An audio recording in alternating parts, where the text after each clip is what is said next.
Hello everyone, welcome to the session. I hope you have the handout QAHO 3501808 with you. Today we'll be discussing this handout, which is averages, mixtures and alligations. Okay, the agenda for the class, what will we learn today? We'll start with averages. What are the different methods of calculations? What do you mean by average? How to calculate? And there are certain rules of average, followed by weighted average, which is one of the most important concept which will be useful for so many problems, mixtures and alligations.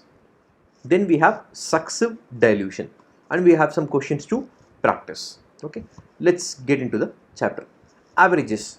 As you all know, average is nothing but sum of the numbers divided by the number of numbers. So it's a single number representing an entire set of numbers. Okay, so average is given by sum of all the numbers divided by number of numbers. So let's say an example: 1, 2, 3, 4 and 5.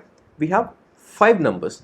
What is the average? Sum divided by 5. 1 plus 2 plus 3 plus 4 plus 5, which gives us 15. 15 divided by 5 will be 3. Okay, so this is one of the easiest question so that you can understand.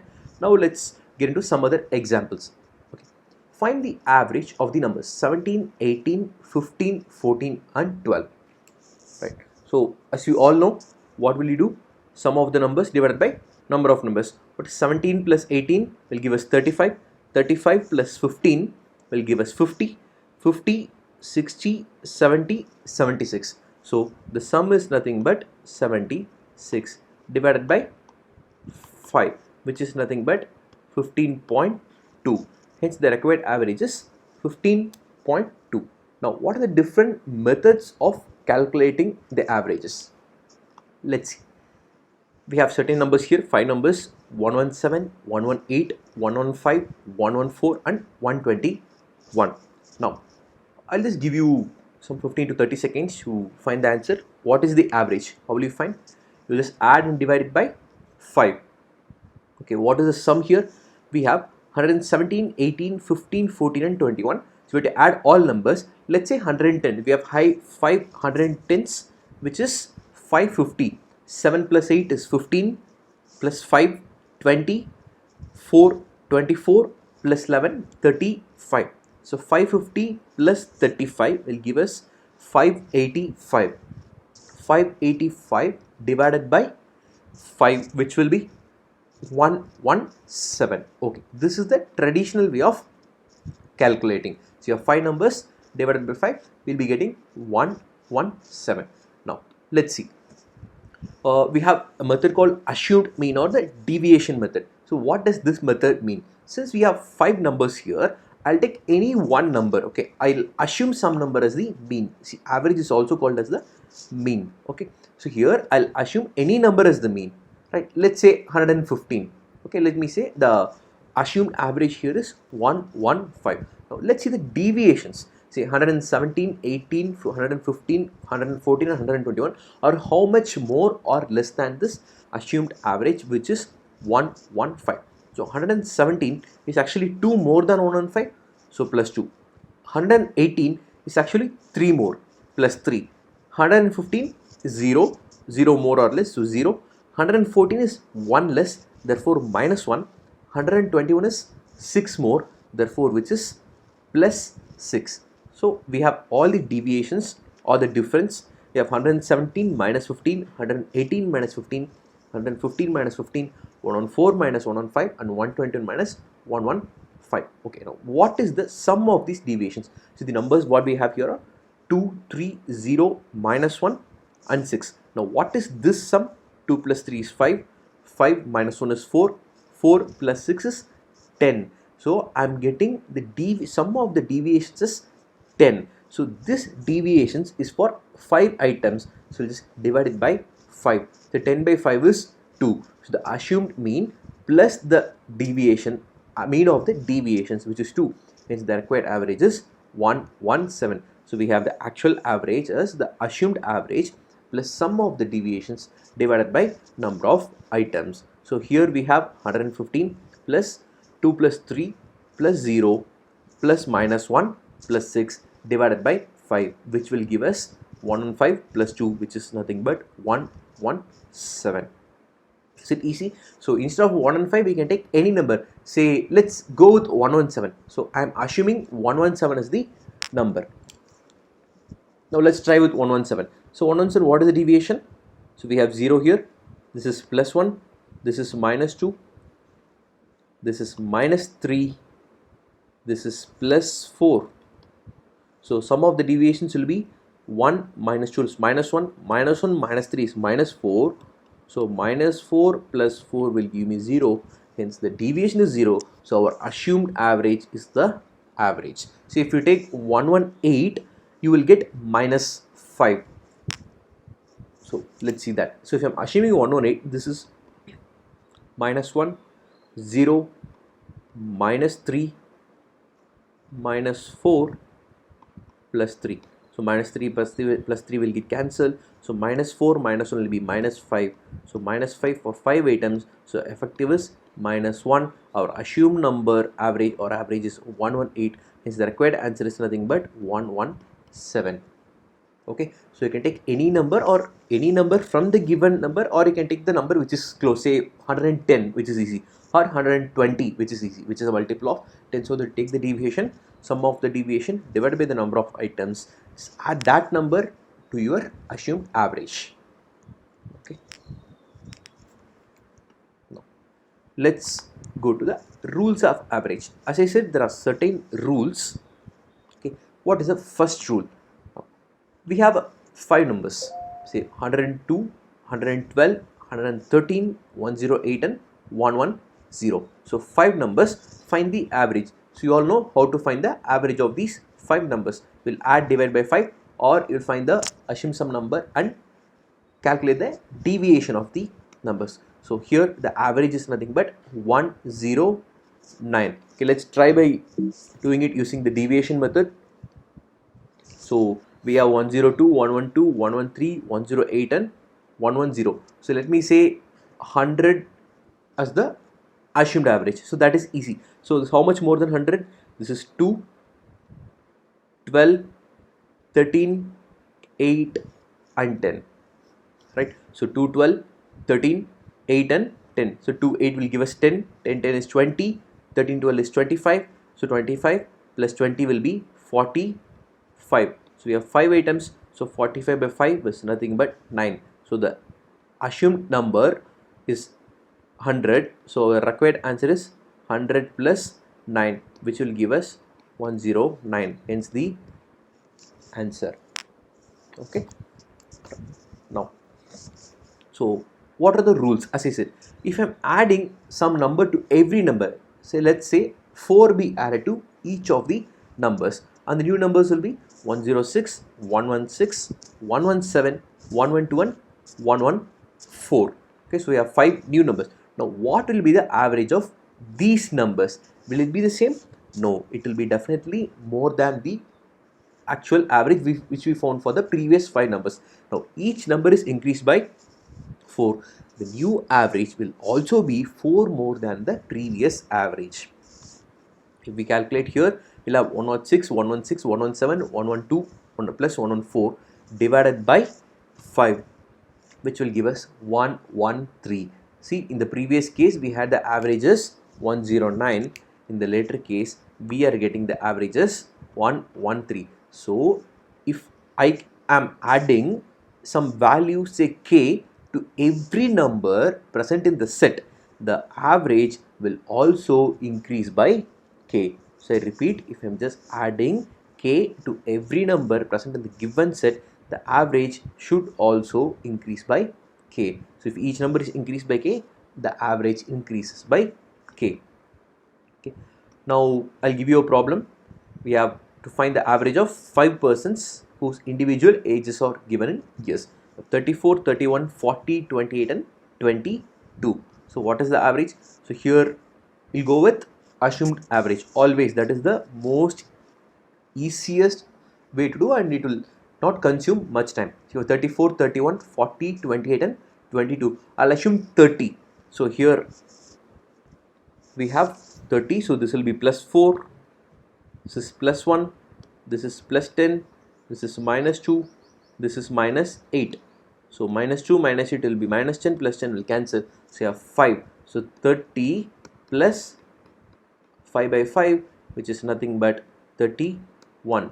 Hence the average will be 31.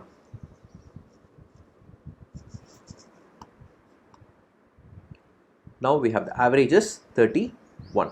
Now find the average of the same set of 5 persons after 4 years.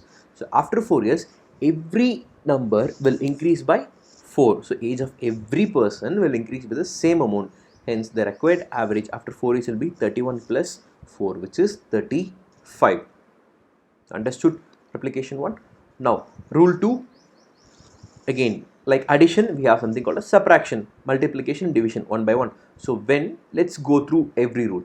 Okay, so we have 5 numbers. Again the average, as you all know, which is 109. If I'm subtracting some number, let's say I'm subtracting 4 from each of the number, so what will be the new numbers? 98, 108, 109, 104 and 106.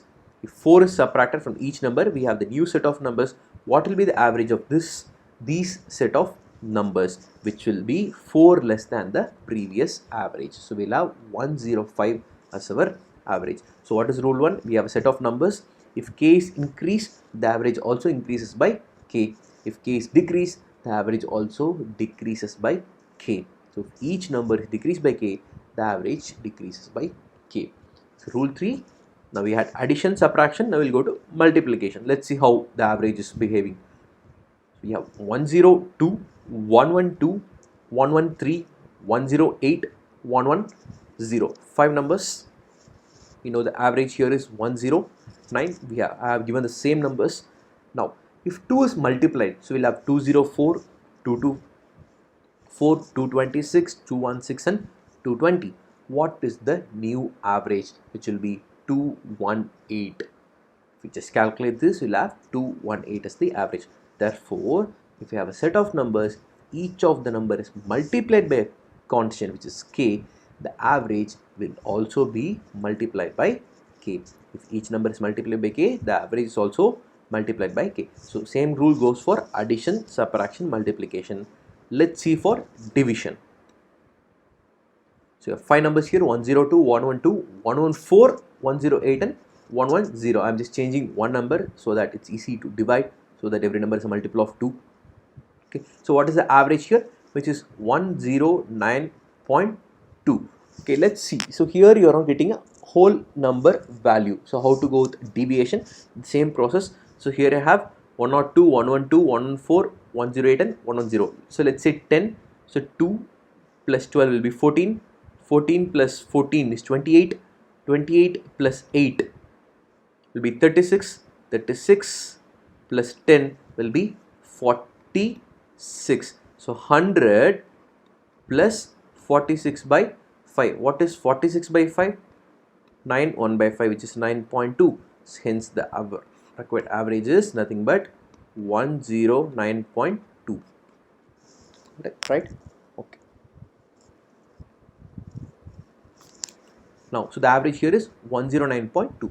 Now, if I am dividing by 2 with every number, we have 51, 56, 57, 54 and 55. What will be the average? This will also be divided by 2. So 109.2 divided by 2 will be 54.6. In the same rule, you can say if each number is divided by k, the average will also be divided by, should also be divided by k. The new average will be 1 by k times the actual average. So now I am revising all 4 rules. Simple. We have a certain set of numbers. We are finding the averages. Now rule 1 says when we add some value to every number in the given set, the average increases by the same value. Even if I subtract some number, the average decreases by the same value. Even if I multiply some number, the average gets multiplied. If I divide some number, the average gets divided. So this is applicable only for addition, subtraction, multiplication and division. Don't try with other things. Say if I'm raising power square, will the average will also be squared?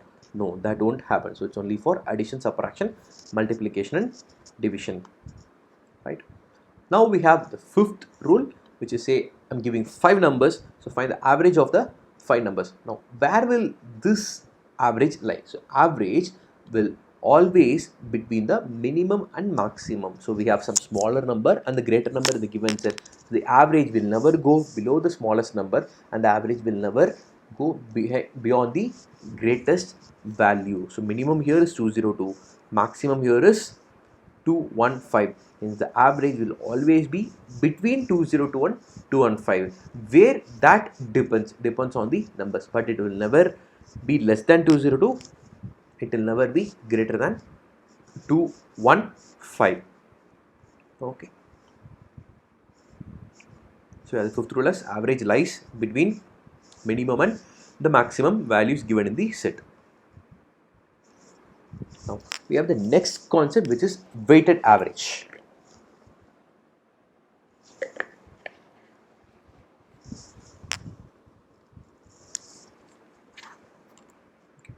What is this weighted average? So you have heard this concept in school. Let's learn with an example. So here we have two batches, say batch A and batch B. Average weight of all the students in batch A is 60 kg. Average weight of all the students in batch B is 50 kg. Now the question is, find the average weight, which is the weighted average of all the students in batches A and B together. Now, is there a unique answer? So let's see. So how do we go this problem? Average weight of all the students. So there are two groups, batch A and batch B. Let's say boys and girls. So average weight of the boys 60, average weight of the girls 50. What is the average weight of all the students put together? So without having the number of students, will I be able to answer the question?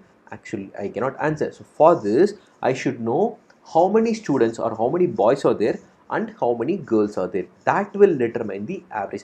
But I can definitely say the average will lie between 60 and 50. Right? Okay. Let's see what are the different methods to calculate this weighted average. Let's get into the topic now. Okay. Now we have this problem here. Number of students, batch A, batch B and batch C. You have three batches. Okay. So batch A, batch B and batch C. Average weight here is 50, average weight here is 60, average weight here is 70. Now as I said, we have boys and girls. Let capital B and capital G be the number of boys and girls and small b and small g be the average. Right? So weighted average is nothing but sum of the weights of all the students divided by number of students. Weighted average is nothing but we have two different groups. So average is nothing but sum of the values divided by number of values. Okay, so here what is the sum of values? So sum of the averages of sum of the weights of every person, average or weight. So sum of the weights of every individual person. So how many students are here? Here in this case I have, okay, let's say B and G. So I have B students and G students. So this is the number. So I have B boys and G girls. The average age of all the boys be small b and the average of all the girls be small g. Now we have to find sum of the ages. So I have B boys and the average is B. Therefore I can say sum of the age of all the boys will be capital B times small b. Similarly, sum of the age of all the girls will be capital G times small g. So this is the sum of the weights of the entire batch or entire class divided by total number of students, which is B plus G. So capital B plus capital G. So this is how you calculate. Okay. Now here we have 20 students, average weight is 50. So the product will give me the total weight of all the students. So 20 times 50 is how much? 1000. 30 times 60 will be 1800. 50 times 70 will be 3500. If I add, I'll have 35, 45, 55, 65 and 6300. So 35 plus 18 plus 10, I'll have plus 20 plus 10 minus 2. 35 plus 20 is 55. 55 plus 10 is 65. Minus 2 is 6300. So the total weights of all the students of all the batches put together is 6300 divided by total number of students is nothing but 100 students. Hence the average is 63. This is the weighted average. Okay. Now, how this problem can also be solved? Okay, let's see. On a shortcut method here. So you have 20 students and 30 students and 50 students. So we have to find the product and divide by the number, right? If you have 20 and 30, so here I can say the average of this 50. So will it affect whether it's 20 or 20, 30, 50 or 200, 300 and 500? No. So here I am only looking at the ratio of the number of students. Okay, let me take an example here. Say I have 20 boys and 30 girls. So I have boys, girls. Okay, so this is the number. So I have 20 boys and 30 girls. The average weight of the boys, say 60. Okay, the average weight of the boys 60 and the average weight of the girls 50. Now, what is the weighted average? We have the product here, which is 1200. We have the product here, which is 1500. Put together, we have 2700 divided by total number of students, which is B plus G, which is 50. So if I just cancel, I will have 54. So 54 is the average, weighted average. Okay, since it should lie between 60 and 50, right? Now, so here I am taking 20 students and 30 students. If I take 2 boys and 3 girls, let's see how the average is behaving. So 60 into 2 will be 120. It won't be 1200.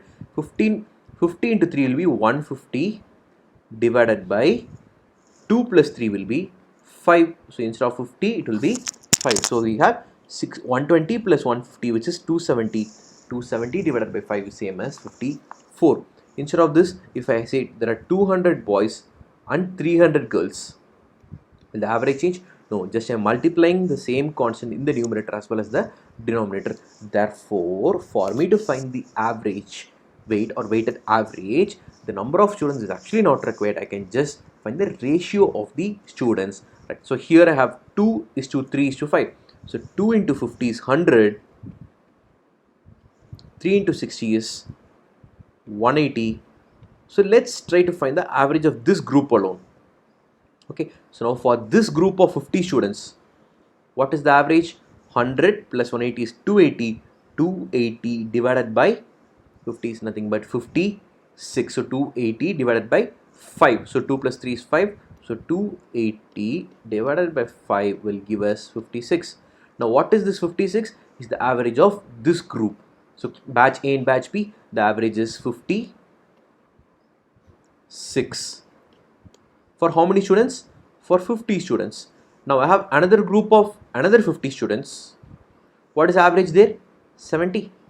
Okay, since here for this 50 students it's 56, another 50 students it's 70. So I can say the ratio is nothing but 1:1. So 56 plus 70 divided by 2, the middlemost value, which is 56 to 70, it's 14. So the middlemost will be plus 7, which is 63. Hence that is our average, the same number which we got. So I repeat here. Here you have 20, 30. So I'm assuming 2 and 3. So for this group of 5, I'm finding. For the next group of 5, we know it's 70. So 56 and 70. So we have 5 students here and 5 students there. The average, same number of students, I can say the middlemost value, or say 1:1 ratio. So 56 plus 70 divided by 2, which will be 126 by 2. We'll have 63 as the average. Now we are moving into the concept called mixtures. Okay. Let's learn it with an example here. We have quality 1 and quality 2. So first quality and second quality of rice. So here I have 20 kg of first quality and 30 kg of second quality. So the first quality is the low quality, which costs 50 per kg, and the second is high quality, which costs 60 per kg. Now the question is, what is the price per kg of the entire mixture? Say I am mixing both the qualities, and how much price can I sell so that I'm neither getting a profit nor a loss. So I have 20 kg which costs 50 rupees and a 30 kg which costs 60 rupees. So I'm mixing. So if I'm mixing this entire two qualities of rice, I'll have 50 kg of the mixture. Okay, now I'm having this 50 kg of the mixture. So what is the effective price per kg of this mixture? Will it be 50? Definitely not, because the lower quality is 50. I'm mixing some higher quality, right? So it should be definitely more than 50. Will it be 60? No, because 60 is for 30 kg. I'm mixing some low quality to that, so it has to be less than 60. So it should be between 50 and 60. So you know how to find the weighted average. So we have 20 times 50 plus 30 times 60 divided by 20 plus 30, right? Because this is the number. Or I can just say 2 is to 3. So 2 into 50, which is 100, plus 3 into 60, which is 180, divided by 2 plus 3, which is 5. So we have 280 divided by 5, which is nothing but 56. So that will be the effective price per kg. See, it is between 56. Okay, one more observation from this is, why isn't it exactly middle? Why isn't it 55? See, if I'm mixing 1:1 ratio, it will be 55. Since I'm mixing a higher quality rice than the lower quality rice, it should be more than 55. Are you getting it? If I'm mixing equally, it will be exactly middle. Since I'm having more weight of the higher quality, so the price should be more than 55. If I'm having more weight of lower quality, the price will be less than 55. So this is one of the observation which you can take. So we have this 2030 product, we have 2800, divided by that we'll get the answer. Okay.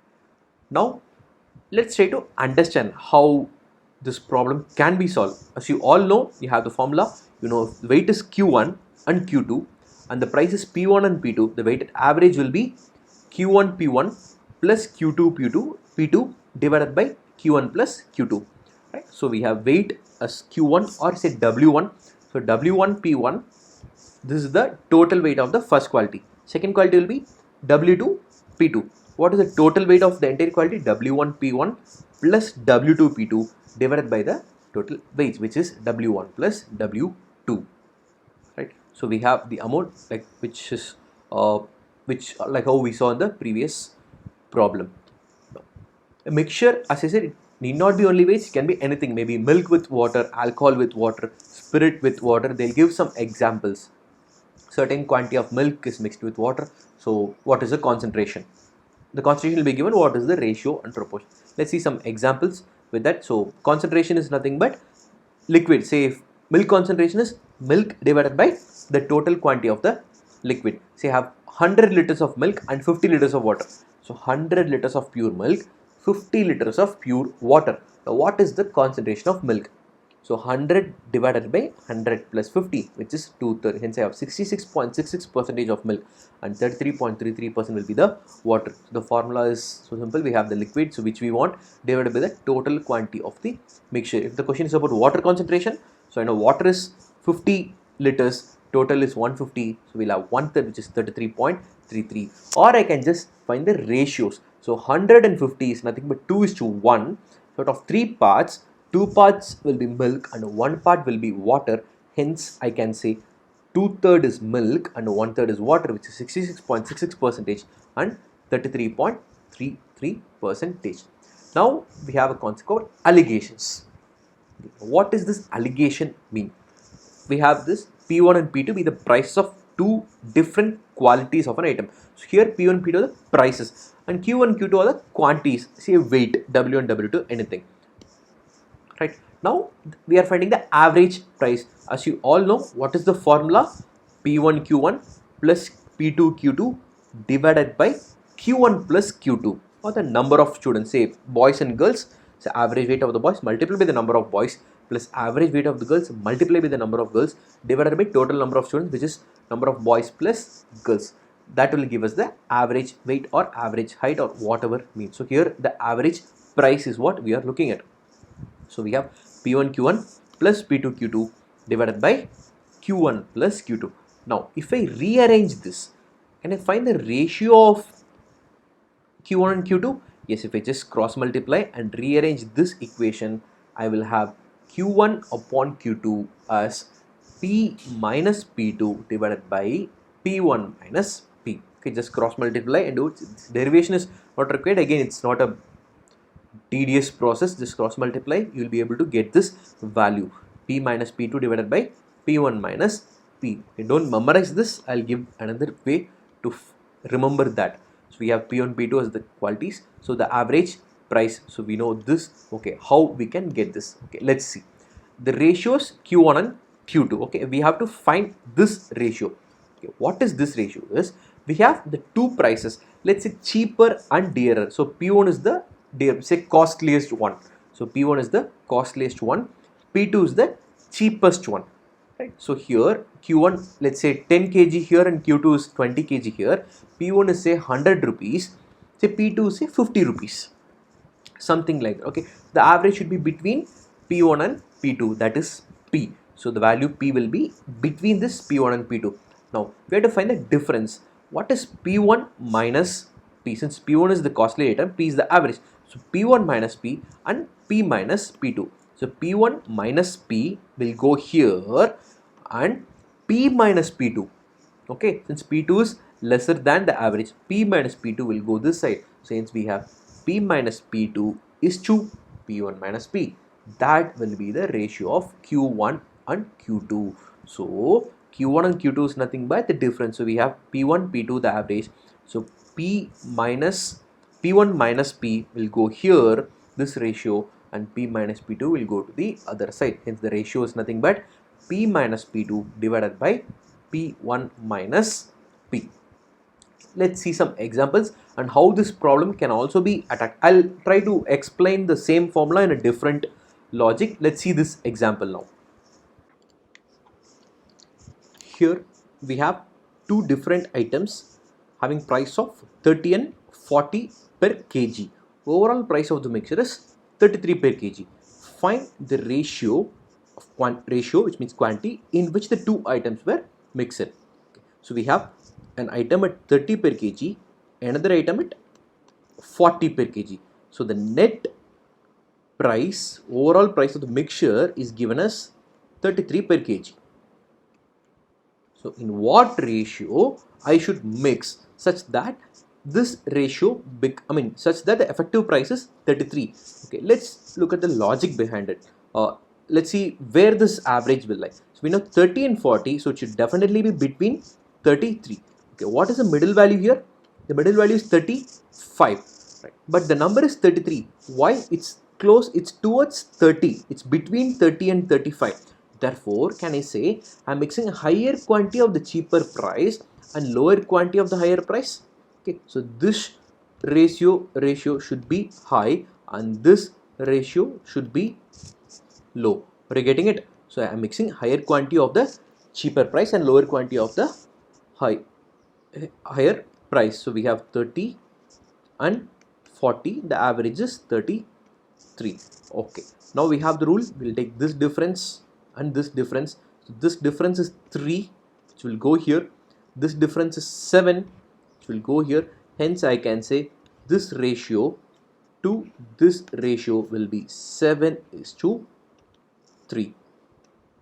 See, I am mixing higher quantity of the cheaper variety and lower quantity of the costlier variety. So the ratio is 7:3. Okay. Now you can ask me a question. So is this method applicable only if I have the average price? We can find the ratio. Can I do the reverse? Yes, obviously you can. So now let's try the reverse engineering approach here. So we have 30 and 40. I'm saying the ratio is 7:3. Say I have 7 kg or 70 kg here and 30 kg here, something like that. Okay. So the ratio is 7:3. So what is weighted average method? 30 times 7 plus 40 times 3 divided by 7 plus 3, as you all know. So this will give us 210. So 40 times 3 will be 120. This sum is nothing but 330 divided by 7 plus 3 will be 10. Hence the average is nothing but 33. That's what we got. Okay. Now we know the ratio is 7 here and it is 3 here. Now how to apply the alligation rule? We have 30, we have 40. Okay, we will find this difference and this difference. So I know this is 7 is to 3. Hence this difference will be 7 and this difference will be 3. Right? So this difference has to be 3 parts. That's where it goes here, and this difference has to be 7 parts. So let's say this is 7x and this is 3x. So we all know 30 and 40, the difference is 3x plus 7x, it has to be 10x. So here this 10x equals 10, hence x will be equal to 1. When x is 1, this will be 3 and this will be 7. So either 30 plus 3 or 40 minus 7, which will give us 33. Hence our required answer should be 33. I repeat, we have 30, 40, ratio 7 and 3. This difference should be 3x. So this ratio will go here and this ratio will go here. So this difference should be 3 parts. This difference is 7 parts. Overall difference is 10 parts. You know, 10 parts is given as 10 because 30 to 40 the jump is 10. So x should be 1. Hence 3x and 7x will be 3 and 7 respectively. So either 30 plus 3 or 40 minus 7, it will give us 33. Now let's try to understand this in a different way. So let's say I have a seesaw. Okay, now I'm having 1 kg here. Okay, 1 kg here and 2 kg here. Right, so this is the center part. Now how will this be? This will be inclined, so it will be like this. I can say the center will be here. I'll have 1 kg here. I will have 2 kg here. So this is 1, this is 2. Now I have to make it balanced. What will I do? Okay, so assume this is the seesaw, right? So I have 1 kg here and 1 kg here. It will be balanced. If I have 2 kg here, it will be like this. Now for me to make this balanced, I should add 1 more kg here, but I should not add 1 kg. I should have 1 kg and 2 kg, but it should be balanced. So what will I do? I'll move the center part, I move the pivot. So okay, if I'm moving the pivot towards the lighter portion, it will further go down like this. So I should move towards the heavier portion. So if I have the center portion is moved, so it is not at the center. See, center it will be balanced. If no weight, 1 and 2, it will be like this. To make it balanced, I'll move towards the heavier side, such that this length is balanced by this weight and this length is balanced by this weight. Okay, why it's remaining balanced is 0 kg, 0 kg, nothing. It's balanced. Why? Because this length is equal to this length. This length will have some weight and this length should have the same weight, so that it remains balanced. So when I'm altering the weight, so now I should alter the length. So if I move the length such that if this is in the ratio 1:2, this length should also be in the ratio 1:2 in the reverse manner. So if here I have 2 kg and here I have 1 kg, this length will be 2 parts and this length should be 1 part. So that this product, if you remember in your engineering, if you have done, you will have learned that L1, W1, L2, W2 concept. You move the center part, that's an experiment, right? Even if you don't remember this, take this seesaw approach. So you have weight, so this should be balanced. That is why for me to make it balanced, so what will I do is, it should be like this balance. So what will I do? I'll just move the center portion. So I have 1 kg here, I have 2 kg here. For me to balance, the center part should be over here, such that this length is 2x, this length will be 1x. So it is in the inverse ratio. If this is 1 kg and this is 2 kg. So same approach here. If I have 30 and 40, okay, so for me to make it balanced, so this portion will be 4 parts. Okay, so here it's 30 per kg and 40 per kg. So the ratio here is 3:7, right? So I have, this is not 4, so this is 7 and 3 is the ratio. So here I have 30, here I have 40. So this is 7 parts, this is 3 parts. So I should separate in the ratio. Okay, so 7 and 3. So this should be 3 parts. So this will go here because this product, and this 7 will go to this portion. This should be 7 parts. So total is 10 parts. So this should be 3 parts and 7 parts overall 10 parts. So hence this has to be 3 and this has to be 7. Hence 33 is the average. Easy. Just take this approach. So inverse ratio you have to invest. If you want to try with the examples what we have seen earlier, you can also try with that. Okay, let's see how this problem is being done. So here we have 20 and 30 weight. So price is 50 and 60 per kg. So the required answer should be between 50 and 60. So it's in the ratio 2:3. Hence inverse ratio. So this should be 3 parts and this should be 2 parts. So we have 10. Hence this will be 6 and this will be 4. So 50 plus 6 or 60 minus 4 will be 56. See, that was our number which we got. 2800 divided by 50 was 56. So hence the formula and alligation rule goes like that. Okay. Now I'll give you the next example for you to understand this. Let two different milk solutions have concentrations of 30 and 40. Overall concentration is 39. So what is the ratio? Simple. So I have 30, I have 40. Overall is 39. It's given here. This difference is 9. This difference is 1. Hence I should mix in the ratio 1:9. That's all. So this difference will go here, go here. So we'll do that cross method. But since you have 30 and 40, the number is 39. So here this difference is, so I have 30, I have 40, right? So the average is 39. So it's closer to 40. So I have higher quantity here. So this difference is 9. This difference is 1. So inverse ratio. So for every 1 part here, I will have 9 parts. So find the ratio. It is 1:9. Now the question can also be like this. If I am mixing 18 kg of this 40% concentration or 18 liters of 40% concentration. Okay. So let two different milk solutions have concentrations 30 and 40 respectively. Overall concentration of the mixture is 39. Now I am saying overall concentration is 39, that's given. The next statement says if I am mixing 18 liters of this 40% concentration, how many liters should I take here?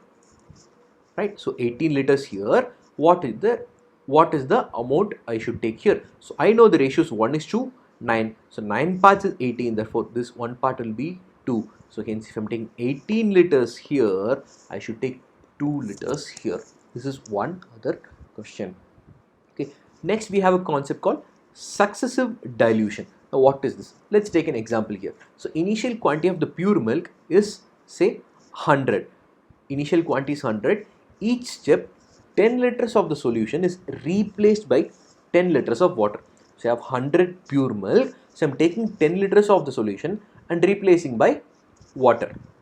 Now what will be the resultant? Okay, let's try to understand this. So I have 100 milk, 0 water initially. So what is a milk concentration? So when I say concentration, it is a milk concentration.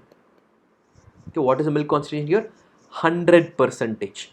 Okay, now I am removing 10 liters of the solution and replacing by 10 liters of water. So this 100, if I remove 10, it will become 90. Okay, now I have 90 liters of pure milk. I am adding 10 water. So what will be water? Will be 10. So what is the concentration of milk after the first iteration? It's 90%. Okay, now I am doing the same process once again. Now in this entire mixture, now still I have 100 liters of solution, of which 90 is milk and 10 is water. Now I remove 10. Okay, I remove 10 from this entire mixture. So which means I remove 9 here and 1 here, because what amount I remove, that should also be the same ratio. So if I remove 9 here, I will remove 1 here. So the net milk will be 81. So here it will become 9, but after 9 add 10 liters of water, which will be 19. See, the overall will always be 100 liters. So now what is the concentration? It's becoming 81%. Now if we do it for the third time, I'll remove 81, 19. So 8.1 is to 1.9 should be the amount I should take out. In 10 liters, 8.1 should be milk and 1.9 will be so if you remove 8.1, I'll have 72.9 will be milk. The remaining 27.1 will be water. So what is concentration here? 72.9%. If you notice, see 100 is becoming 90, which is becoming 81, which is becoming 72.9. So can I say it's just decreasing by 10%? Why? Because initial quantity is 100, you remove 10, so you remove 10%, so the concentration of milk will be 90%. After every iteration, it becomes 90% of the previous. So 100% will become 90%, 90%, 90% of that will become 81%, 90% of that will be 72.9%, another 90% of that will be 65.61, right? So it keeps on going. So I can have a formula for this. So if I have initial items 100, I remove 10, so this will be the concentration. So what is this? 9 by 10, which is 0.9. So this for the first iteration. For every iteration, it becomes 90% of 90%. So I can say after n iteration, this will become 90 of n times. Hence the formula will be, so if I have P as the initial quantity, I remove say x, P minus x, the total quantity is P. This is for first iteration. This will be the concentration of the milk because x is the water. So water removes left out. After removing, what is the previous? What is the rest quantity? Okay, that is the concentration. So whole power n will give the concentration of the milk. You cannot apply for water here. Since you are removing out water, the concentration of milk can be determined. So after finding this concentration after n iterations, the remaining will be water. Just subtract from 100. So this is the formula. We'll see an example of the same kind. So I'll explain the same process once again with the same question with 110 so that you will be able to understand this. Now that's all for the basic concepts. So we have certain questions for practice. We'll go one by one. Let's go to the first question. What is the average of numbers from 11 to 20? Okay, what is the average of numbers from 11 to 20? Okay, so I have 11, 12, 13, 14, 15 up to 20. So how will we find sum of the numbers divided by number of numbers? So there are 10 numbers. I should find sum of the numbers divided by 10. So 11 plus 12 plus 13, 14, 15. So if you remember, will you do the entire sum? If you want, you can do. So I have 11 to 20. What will be the sum? First term plus last term by 2 into number of terms. First term, because they are arithmetic progression, I have 11, 12, 13 up to 20. Since they are an arithmetic progression, first term plus last term by 2 will be the average. Yes, so always if you take any term which are an arithmetic progression, let's say 1 to 6.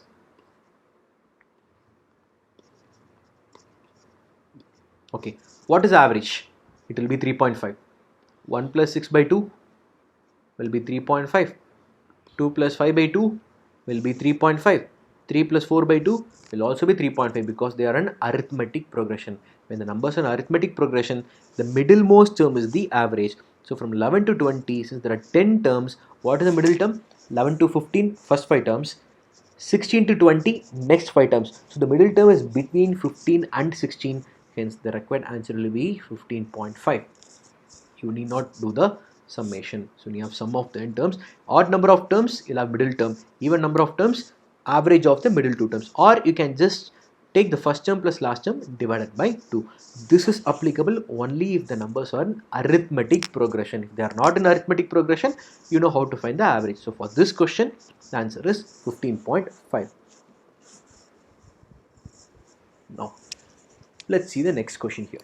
A boy scores 70% in 3 language subjects. He further gets 78% and 82% in 2 of his optional subjects. What should be his marks in the last optional subject in order to manage to get an aggregate of 75? Okay, so 17 3 subjects. So 3 subjects, 70% in 3. So let me say 70 each. 78 and 82 in 2 other subjects. So this is 78, this is 82. So the last subject, what should I get such that the overall aggregate is nothing but this total divided by 6 will be equal to 75. So this sum of all these numbers divided by 6 should be equal to 75. Now you can do the math. 70, 70, 70 is 210. Here 78 is 150, 160. 210 plus 160 will be 370. So 370 plus x equals 75 times 6 is 150 times 3, which is 450. Hence x should be 80 percentage. So you see 70% and 3 remaining 2 is given. Find the last value, so the average is 75. Okay. Now let's see how this question can also be solved. So I know 3 numbers are 70. Okay, 2 numbers are 78 and 82. Last number I have to find such that the overall average is 75. Now when I say overall average, assume every term is 75, that should be tallied. So if I say this is 75, 75, 75, 75, 75, 75, it should be tallied. But here this is not 75, this is minus 5. So if one number is minus 5, some other number should take the plus 5 because sum is always the same. So if this is minus 5 here, minus 5 here, minus 5 here, here it is plus 3, here it is plus 7. Okay, so overall net result should be minus 5, minus 5, minus 5. I want 3 plus 5, so net result should be 0 because the average is 70. So deviation should be each. So I am assuming 75, 75, 75 each. So the deviation, if this is 75 plus some other number, so this deviation should give me 0. So minus 5 will be minus 10. This will give me plus 10 zeros. Minus 5. So I want plus 5 here. So 75 plus 5 will be 80. So this is using the deviation approach. Right? You're assuming it as 75 because it's given as 75. So what should be the missing number such that the entire average tallies? So it has to be 80. Now I have the next question here. The sales for the month of January was 5,000. Sales increased by 1,000 every month over the previous month. For the next 11 months, find the average monthly sales for the year. Okay, I want you to try this question and solve.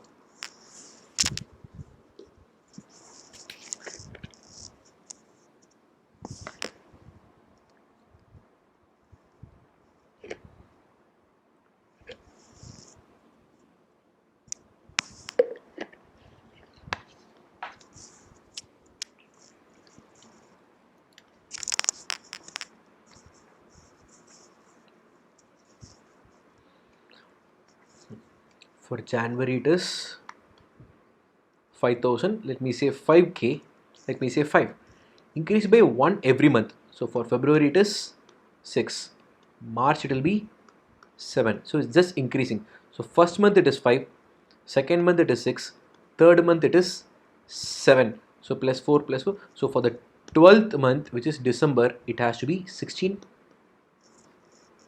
Yes. So 5, 6, 7. So for the 12th month, it should be 16. Now what is the question? Find the average monthly sales. So average is sum divided by n, which is nothing but the middlemost value. 5, 6, 7 up to 16. What is the middle number? First term plus last term divided by 2. Why? Because they are in arithmetic progression. So 5 plus 16 divided by 2 will be 21 divided by 2, which is nothing but 10.5. Hence I'll have 10,500 units as the average. So with 5,000, 10.5 into 1000 will be 10,500. So simple. Since you have the numbers in arithmetic progression, average is nothing but the middle number, which is first term plus last term divided by 2. That's all. So you have the next question here. Just read the question, understand and try framing the equation. I'll explain to you.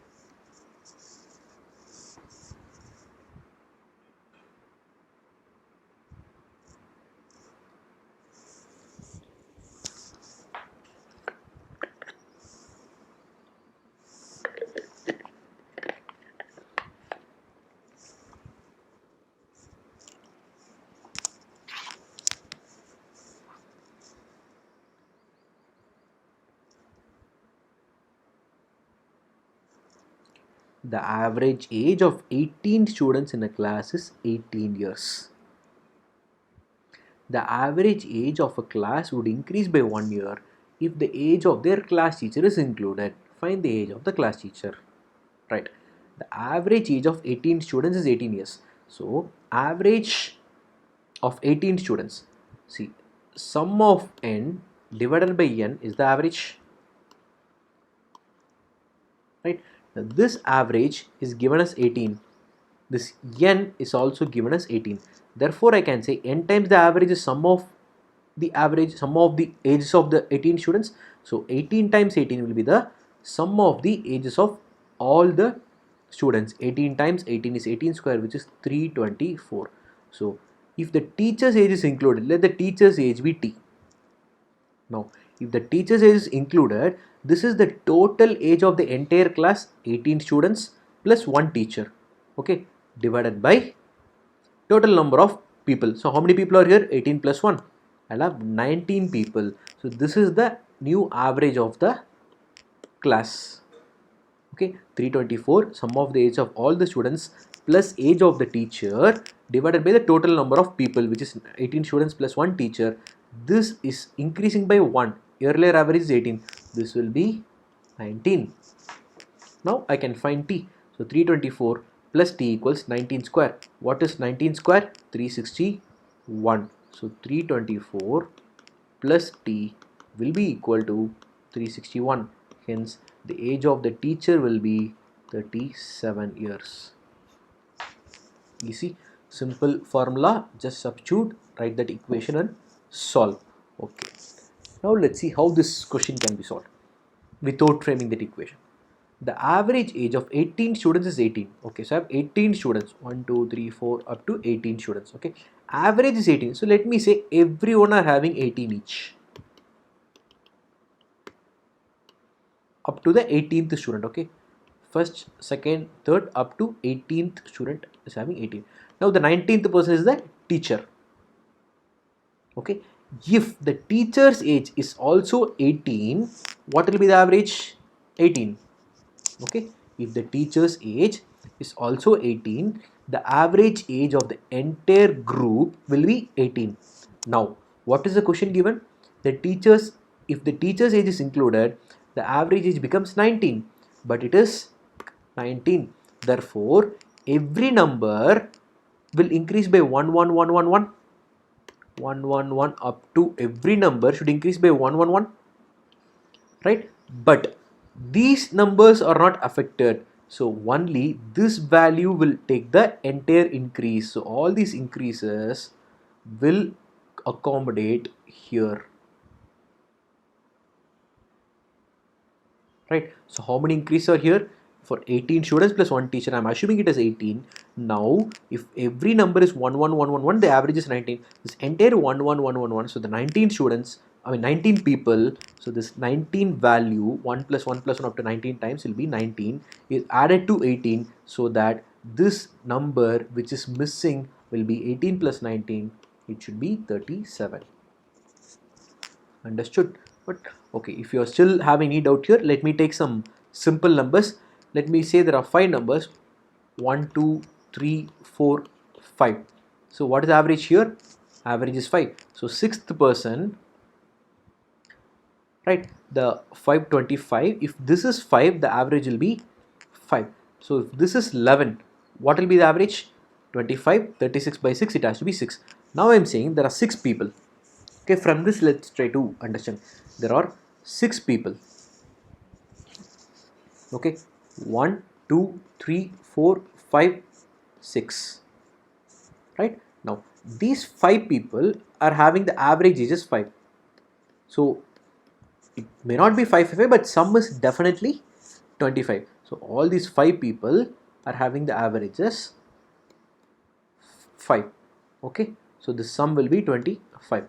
Now when the 6th person is included, the average increases by 1. So when the 6th person is included, the average increases by 1. So I'll say the 6th person age is x. Okay, now the total divided by 6 equals 6. What is the total? 25 plus x divided by 6 equals 6. Therefore 25 plus x equals 36.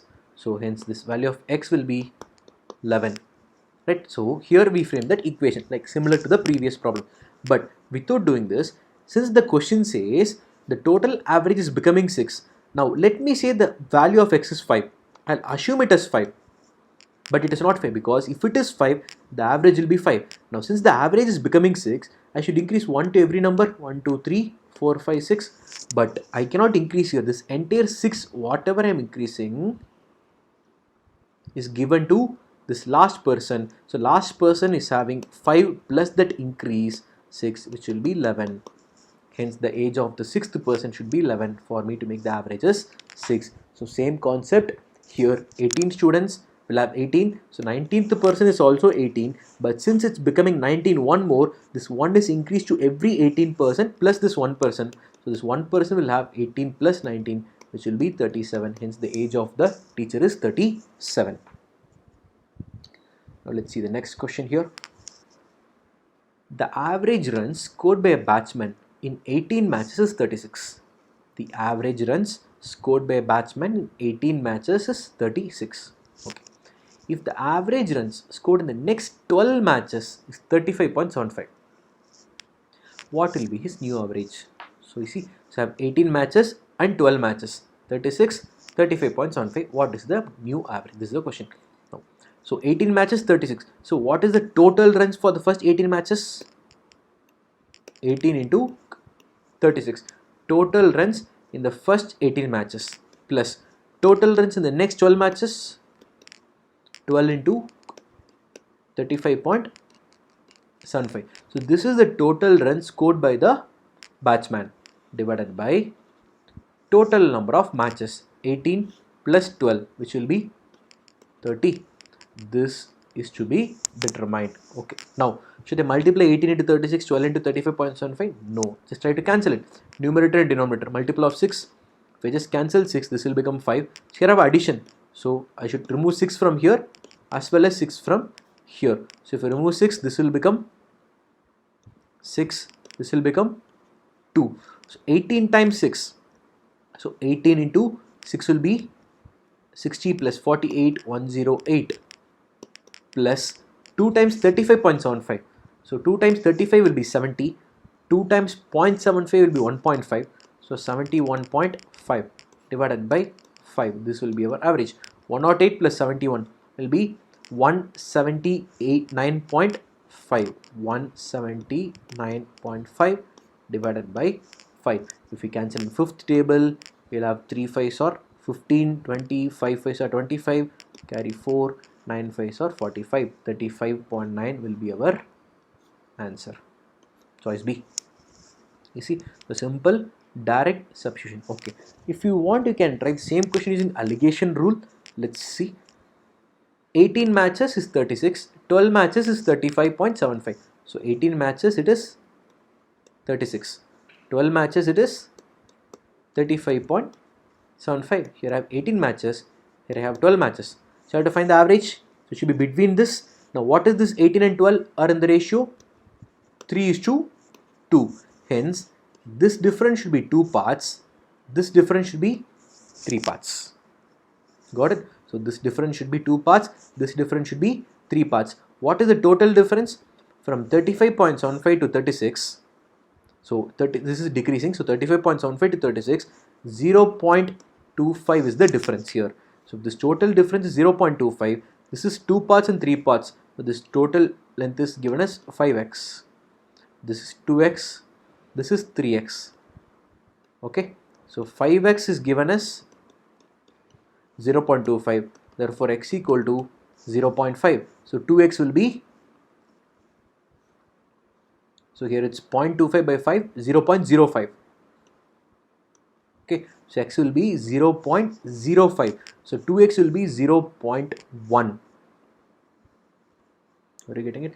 So if we have x is 0.05, 2x will be 0.1. So from here I should subtract 0.1, or 3x will be 0.15. So from here I should add 0.15. So whichever way I do, so if I subtract 0.1, I'll get 35.9. Or if I add 0.15, which is 2x is 0.1, 3x is 0.15. Either add 3x to this equation or subtract 2x to this number, you will get 35.9.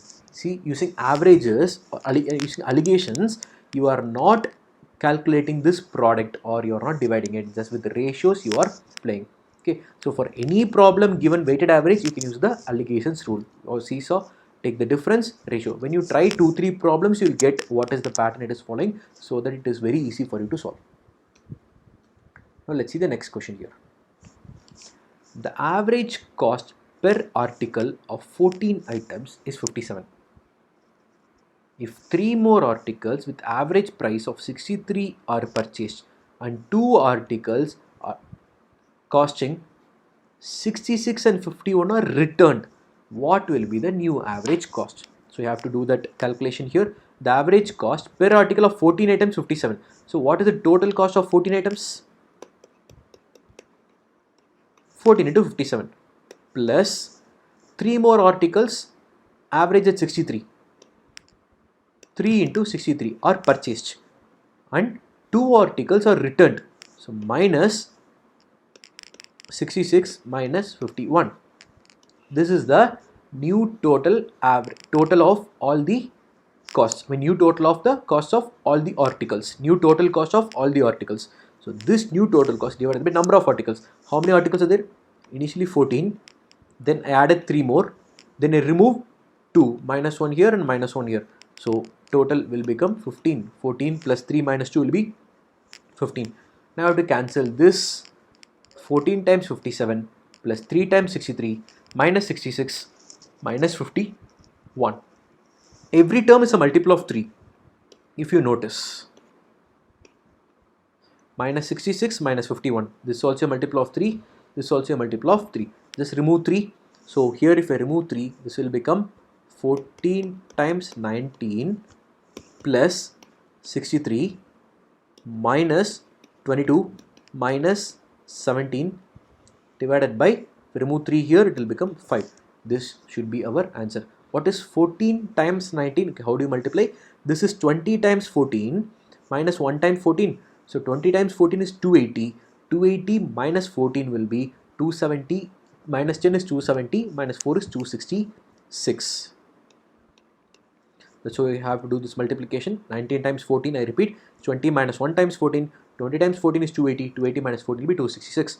Plus 63 minus 22 minus 17. This is minus 39. 63 minus 39. 63 minus 40 plus 1. 63 minus 40 is 23. Plus 1 will be 24. So plus 24 will be the number. So 264 plus 24 is nothing but 290. 290 by 5. So 290 divided by 5 will be 58. Right? Hence our answer is 58. You have to just cancel this. So when you find the common number, keep cancelling and doing it. This is one way of doing. Okay. Now let's see the other way. The average cost of 14 items is 57. Okay. Now 14 items here. The average is 57. So I'll assume every average is 57. Okay. Every number has 57 in it. Now 3 more articles of 63 are added. So 1, 2, 3 of 63 are added. So if I assume those are also 57, but it's actually 63. So how much more? Plus 6 more. So plus 6, plus 6, plus 6. Net result is increasing by plus 6, plus 6, plus 6 as total. Okay. The total average will be this increase divided by this total number of units. Okay. Now, then what am I doing? And 2 articles, 66 and 51 are returned. So 2 articles are returned. If that is also 57, 57. This should be returned, so minus and minus. Okay, but 2 articles worth how much? 66. So 57 should, but 66. So how much is that? This should be 66. So 57 plus 9. So here it will become minus 9. Right? So 57 plus 9. Since I have minus, it becomes minus 9. So here this is 57. It's 51. So which is minus 6. So plus 9 will become minus 9. This will be minus 6 will become plus 6. Understood? Right? So net effect is this value. Okay. So what is this value? 6, 6, 6. This will be minus 9. This will be plus 6. So 24. 24 minus 9 will be 15. So effective is plus 15. So my actual average will be 57 plus this 15, effective increase 15 divided by how many items? 14 plus 3, 17 minus 2, 15. So effective is 58, hence the answer 58. Just you are playing with the increased number which we did for the previous age of the teacher, taking the total number of chocolates and giving the extra chocolates to that particular person. Total number of units is chocolates. See, average price per article is 15. So every person is having 57 chocolates. So what is the extra item I should give, or what is the extra item? I mean, what is the extra the person is having I should remove? That is the concept here. Okay, just leave it for 30 seconds so that you understand the concept, how I got this number and what is the value. So here I assume it is 57 and performing. If I assume 58 minus net result will be 0. If I assume 59, the net result will be minus 15. So minus 15 by 15 will be minus 1. You should subtract 1 from the actual number.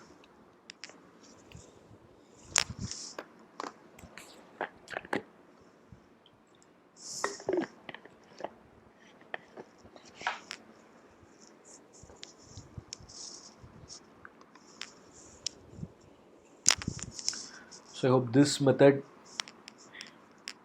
is comparatively easier. Okay, now let's move on to the next question. In an exam, the average marks of a class was found to be 45.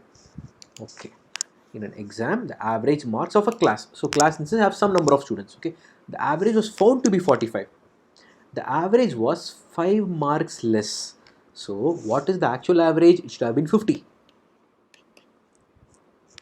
Okay, so the actual average should have been 50, but it is found to be 45. Why it is found to be 45?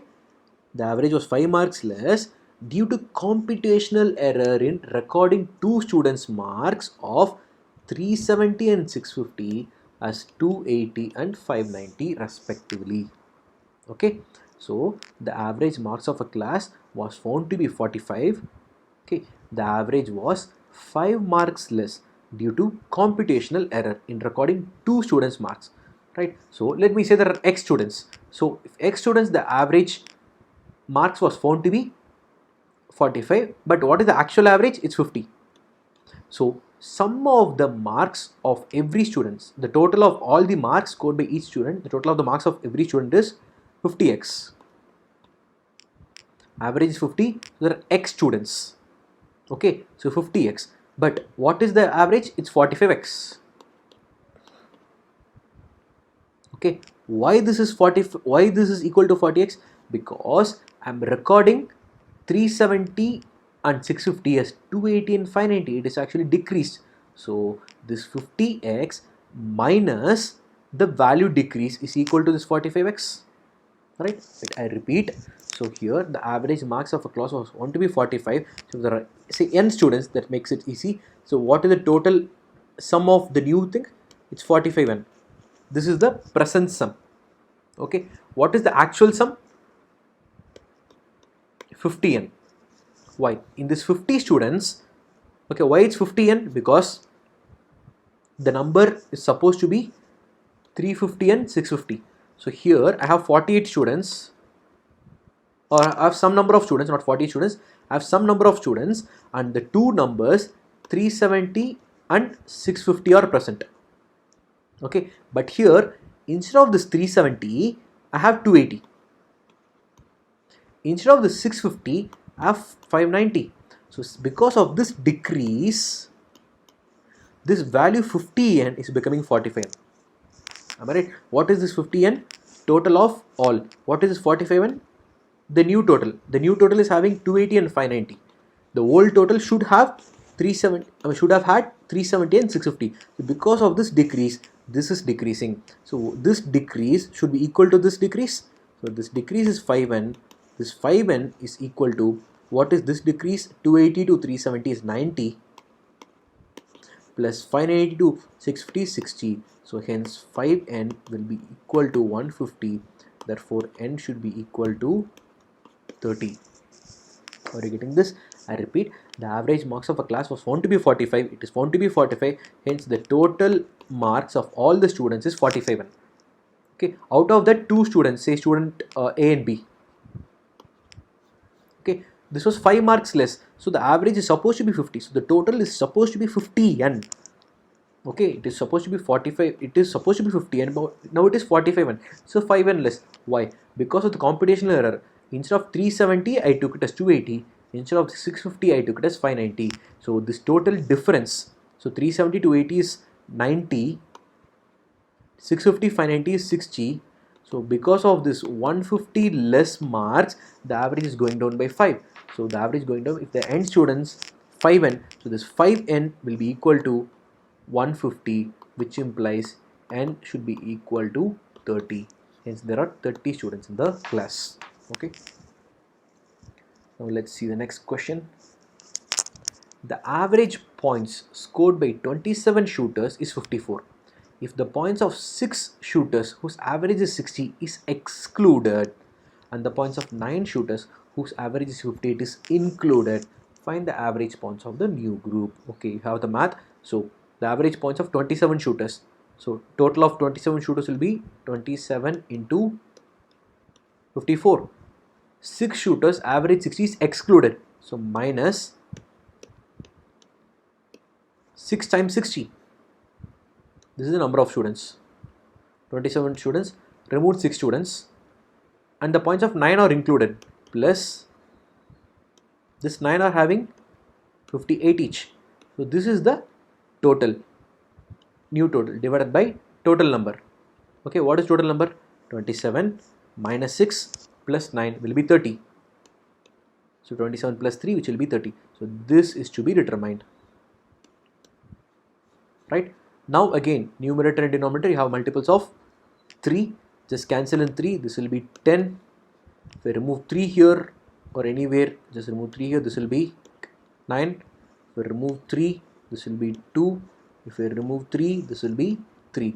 Now do the math. 9 times 54 is 550. 540 minus 54. 10 times 54 minus 1 times 54. So 10 times 54 is 540. 540 minus 54, 540 minus 40 is 500, minus 14 will be 486, minus 120 plus 3 times 58, 3 times 50 is 150, 3 times 8 is 24. So plus 150 plus 24, make it simple. Now minus 120 plus 150 will give me plus 30. 30 plus 24, 54. 480 plus 54 will give me 540. So this is 540. So 540 divided by 10 is our answer, which is nothing but 54. Hence the answer. So you have to just do this multiplication, subtraction and division and go to this answer. Okay. Let's see again how this question can also be solved. Now I'll assume average points could be 27 or 54. So I'll say all are going 54. How many numbers are here? 27 numbers are here. Now, 6 shooters whose average is 60 is excluded. So, I am removing 6 who are actually having the average is 60. So, out of this 27, I am removing 6 and adding 9 who are having 58. Okay, let me just add 9 who are having 58 first.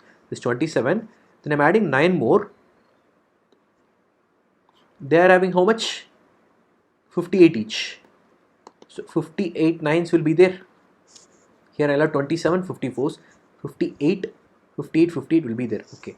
Now from this I'm removing how much? 6 people. So from this 9, the 6 people are having 60. So if I say 58, so if I remove 6 people of 58 each, so I'll have 3 people of 58 remaining.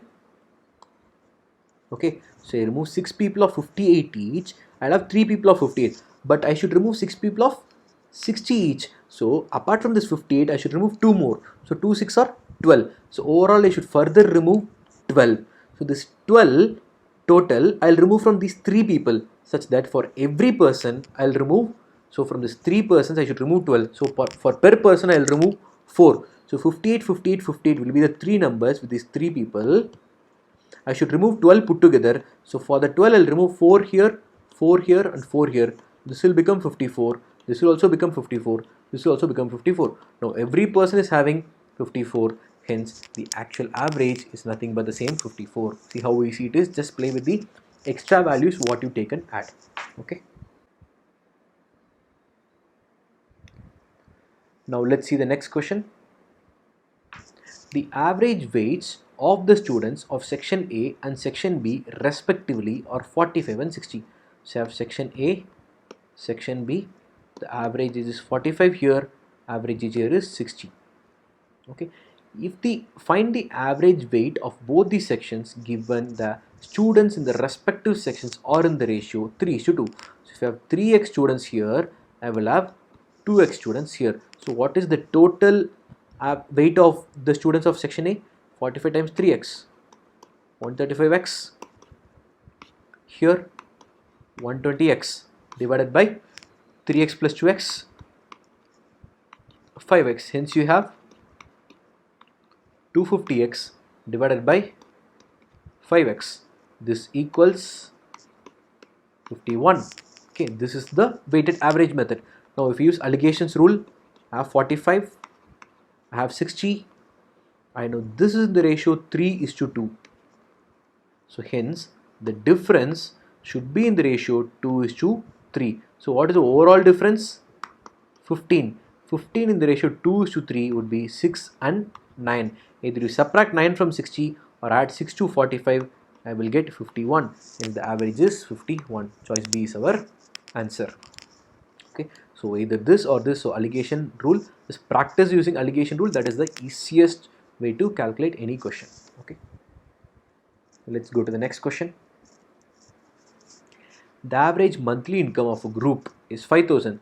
If the income of each is increased by 1,000, what will be the new average income of the group? So average of a group is 5,000. If I am increasing 1,000 to every person, the new average should also increase by 1,000. So easy, so direct. So it has to be 6,000. So average of the group. So everyone are having 5,000 chocolates initially. I am increasing 1,000 to every person, so that the overall average should also increase by 1,000. Hence it is 6,000.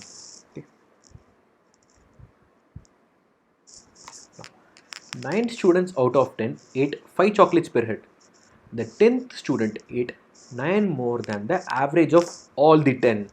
How many chocolates did the 10th student eat? So I have 9 students ate 5 chocolates per head. So the 9 students ate 5 per head. So together they ate 45 chocolates. Now the 10th student, the next student, the 10th student ate 9 more than the average of all 10. Okay, let me say the 10th student ate x chocolates. Okay, so 9 people together ate 45. 10th student ate x. Now the 10th student ate, so x is given, x equals 9 more than 9 plus average of all the 10. What is the average of all the 10? 45 plus x divided by 10. 45 is the 9, x is the 10th person. 45 plus x divided by 10. Simplify, solve for x. So 90x, so 10x equals, if you just divide, I'll have 90. 90 plus 45 is 135 plus x. Therefore 9x equals 135, which implies x equals 15. Hence the number of chocolates the 10th student ate is nothing but 15. You see, just simplify this equation, you get, so have x as the 10th child. So 10th child x, I'll repeat, 8 9 more than average of all the 10. What is average of all 10? Sum of the chocolates with all, which is 45 is with 9 plus x is with the 10. So divided by number. So here I have 10 people. This I should simplify. So x equals 9 plus 45 plus x by 10. So the value of x should be 15. If you just back check, when this is 15, when this is 15, 45 plus 15 will be 60 by 10, it should be 6. 9 plus 15 is 9 plus 6 is 15. Hence tallied. Okay. Let's see the next question here. See, as you see in averages, you read the question, just frame the equation and solve. No rocket science, nothing difficult. Just you should be careful while you're reading the statement. What is that question says? What is it that is given there? Read, understand, and just plot on the numbers. Just you will get the value if you have the concept with you. Ronaldo scores on an average of 4 goals per match in the first 12 games of the tournament. So in the first 12 games, what is my average? 4 per match. which has 20 games. So I have 8 more games. How many goals should he score per match in the remaining games? I have to find this number such that he maintains an average of 6 per match. So average of 6 per match, which means the total 20 match. So in the first 12 I scored 4 per match. So total number of goals 48 plus, let me say x is the average. So total number of goals in the next 8 matches 8x. So the total number of goals, so average is how much? 6. So average of 6 per match at the end. So how many games? 20 matches. So total number of goals in all matches should be 120. 48 plus 8x equals 120. If you cancel 8th table, 6 plus x equals 15. Therefore x will be equal to 9. So easy. So the average should be 9. Right? So first 12 I have 4. The next 8, what should be the average such that my overall average is 6. Okay, now using Alligations rule, that I have 12 matches here, 8 matches here. So what is the average for 12 matches? 4. What should be the average of 8 matches? It's question mark. So this to be determined. So what is the overall average? That is given as 6. Now this 12, 8, what is the ratio? If we cancel 4, this will be 3 4s or 2 4s are. This is in the ratio 3:2. Therefore this difference should be in the ratio 2:3. Now 4 to 6 is 2. So 2 parts is 2. Therefore 3 parts should be 3. So this is increasing. So from here this should also increase 4 to 6. So when 6 plus 3, x should take a value 9. So this is using Alligations rule. See how easy the Alligation rule is. So inverse ratio have 12:8 is 3:2. Hence this 2 will come here. 3 will go there. Ratio, this difference, but I know this part 2 is given as 2 parts, the next will be 3 parts. That's all. Okay. We have the next question. Sum of 250 was divided among 100 boys and girls such that each boy received 3.10, each girl received 2.10. Find the number of boys and girls. Okay. Now 100 boys. So B plus G, number of boys, equals 100. 100 boys and girls. Each boy received 3.10. So total amount is 3.10 B plus 2.10 G equals 250. You have two equations and two unknowns. Solve the equation, you will get the value. That is one way of doing the question. Or you know how to solve this equation and do it, just do it using Alligations rule. I'll explain. Okay, each boy is getting 3.1, each girl is getting 2.1. So each boy is getting 3.1, each girl is getting 2.1. So the overall average of the class should be between 2.1 and 3.1. See, what is the overall average? 250 for 100 students, which is 2.5.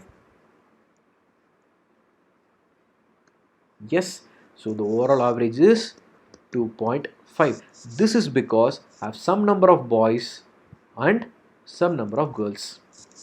Right, now what is this difference? 0.6. What is this difference? 0.4. Therefore I can say the ratio of the boys to girls should be, this difference will go here, this difference will go here. 0.4 is to 0.6 is nothing but 4 is to 6. So for every 4 boys I will have 6 girls. So I have total 100 students. So 40 will be boys and 60 will be girls. Choice C will be our answer. Using Alligations rule, see, I'm not even multiplying or solving the equation, just taking the average and doing it. Boys average is 3.1, girls average is 2.1, because each girl, that will be the average. So total average of the class is 2.5. So the difference is 0.6 and 0.4. So for inverse ratio, it should be 4:6. Next question.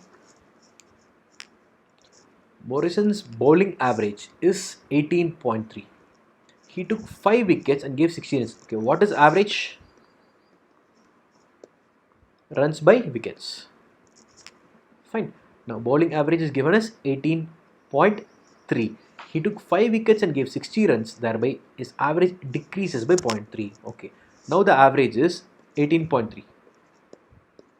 Therefore, the total runs equals 18.3 W. Okay, he took 5 wickets and gave 6 runs. So, what is the new average? Total runs conceded. This is the initial number of runs, which is 18.3 plus 60 divided by total number of wickets. Initially, how many wickets? I assume W wickets. And he took extra wickets, right? 5 wickets. This is the new average. This is decreasing by 0.3. So, this becomes 18. Right? Now, I have to find how many wickets he taken initially. I have to find W. Just cross multiply 18.3 W. Oh, sorry. This is 18.3 W. Okay, so R is 18.3 W. 18.3 W plus 60 equals 18W plus 90. So I have 0.3 W equals 90 minus 60 is 30. Therefore, W will be equal to 100. Means initially I took how many wickets? 100 wickets. Easy to take. So I have 18.3. The average is becoming 18. So after taking 5 wickets, we just substitute using the equations, you will get the answer. Okay, so I'll just repeat again. Average is runs by wickets, runs conceded by number of wickets taken, that is 18.3. So now the total runs will be 18.3 into W. So plus 60 divided by initial number of wickets is W. I'm taking 5 wickets extra, so plus 5. This new average is becoming 18. Okay, we'll move on to the next question. Okay, if the same question, if you have to try with Alligations rule, the bowling average is how much? 18.3. Right? So the bowling average is 18.3 with some number of wickets. This is to be determined. Now it is becoming 18 when I am including the other average. Now what is this average? 60 runs, 5 wickets. What is 60 by 5? 12. So here what is the bowling average? Next match 60 by 5? 12. So if this is to be determined. Okay, so this average is decreasing by 0.3. So 5 wickets and gave 60. He took 5 wickets and gave 60 runs. So here how many? For 5 wickets it is 60 runs. So average is 12. So this is 5 wickets. So dash is to 5. Now this difference is 0.3, 0.3. This difference is how much? 6. So the ratio should be 0.3 to 6 or 6 is to 0.3. So if this is 6x, this will be 0.3x. So 0.3x equals 5. So what is x?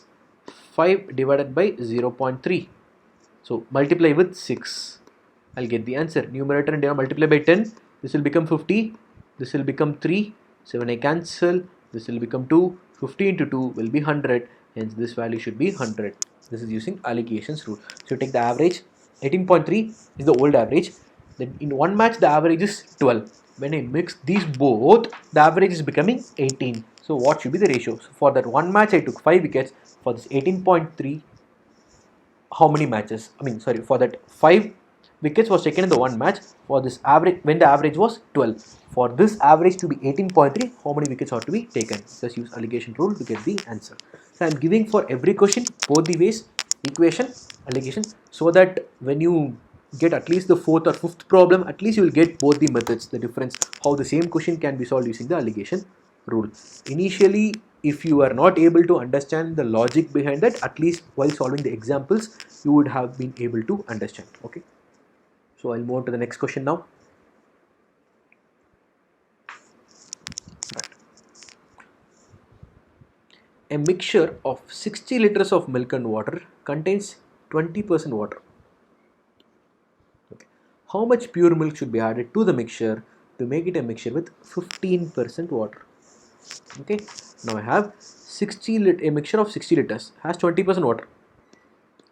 Okay, 60 liters of milk has, this is milk and this is water. 20% is water. So what is this 20%? This will be 12. This will be 48. So I can say 48 liters will be pure milk, 12 liters will be water. Okay. Now, how much pure milk should be added to the mixture to make it a mixture with 15% water? Okay. Now, if I add some milk here, see if I add m liters to this 48 liters, okay, the water becomes 15%. So this 12 becomes 15 percentage. Now if this is 15%, this 12 liters is 15%, what should be this 48 plus m liters? Can I say 85%? The remaining overall is 100%, right? So initial case is 80 and 20, this is becoming 15. So this 12 water, now it will be 15 percentage. So because I'm adding milk, this percentage will come down. Okay, now this is 15%. Now 15% of the quantity equals 12. So 5%, if you cancel in 3, will be 4. Right? So 5% is 4. So 50% will be 40. So 100% will be 80. Got it? So when they say 100% is 80, what is 85 percentage? 100% is 80. I have to find 85%. I should just remove 15%. So 10% is 8. Half of that is 4. I should just remove 12. Because see, this milk out of this total 80, 100% is what? Total quantity. So the total quantity is 100. Right? This, sorry, 100%. The total quantity is 80 liters. It was 60 liters. Now it became 80 liters. Why? I'm adding water. So what is the quantity of what milk? I mean adding milk. So what is the quantity of milk to be added? 20. Clear? Right? I repeat. A mixture of 60 liters of milk and water contains 20% water. So I have 60 liters. I have milk and water. So this is milk. This will be water. So 60 liters, 20% water. So 20% is 12. So 12 liters water, 48 liters milk. Now, how much milk should be added? I should add some amount of milk so that the water will become 15%. So this 12 is equivalent to 15%. Okay, overall is 100%. So 15% is equal to 12. So 5% will be equal to, we divide by 3, 4, put a 0, 50% will be 40, double it, 100% will be 80. So when I say total is 80, 60 is becoming 80 now. Why? Because I'm adding milk. So how much pure milk should be added? 20. This will become 68. This will be 85%. If you want, you can just calculate from this what is 85%. So 100% is 80. What is 85%? It has to be 12 less, which is 68. So I have 48, so 20 is to be added. Hence choice D will be our answer. Okay. Now how to do the same thing using Alligations rule? I have 60 liters of milk containing 20% water. So if you have to take the concentration, okay. Now I have 20% water concentration. Let me take water concentration here. 20% water concentration. Okay. So this is how much? 60 liters is mixed with milk. So milk will have 0% water concentration. How much milk? This is to be determined. Okay, 20% water concentration is mixed with 0% water concentration, which is nothing but milk. Got it? So that I get 15% water concentration. So this difference is 5. This difference is 15. So 5, 15 will become 15 and 5. So this is 1, 3. It will become 3 parts of this is 60. So 1 part will become 20. Hence I should add 20 liters of water. You see? Let's go to the next question. So if you want, you can just look at this slide once again. How I got this difference 20, made 0, difference is 15, and went through the question.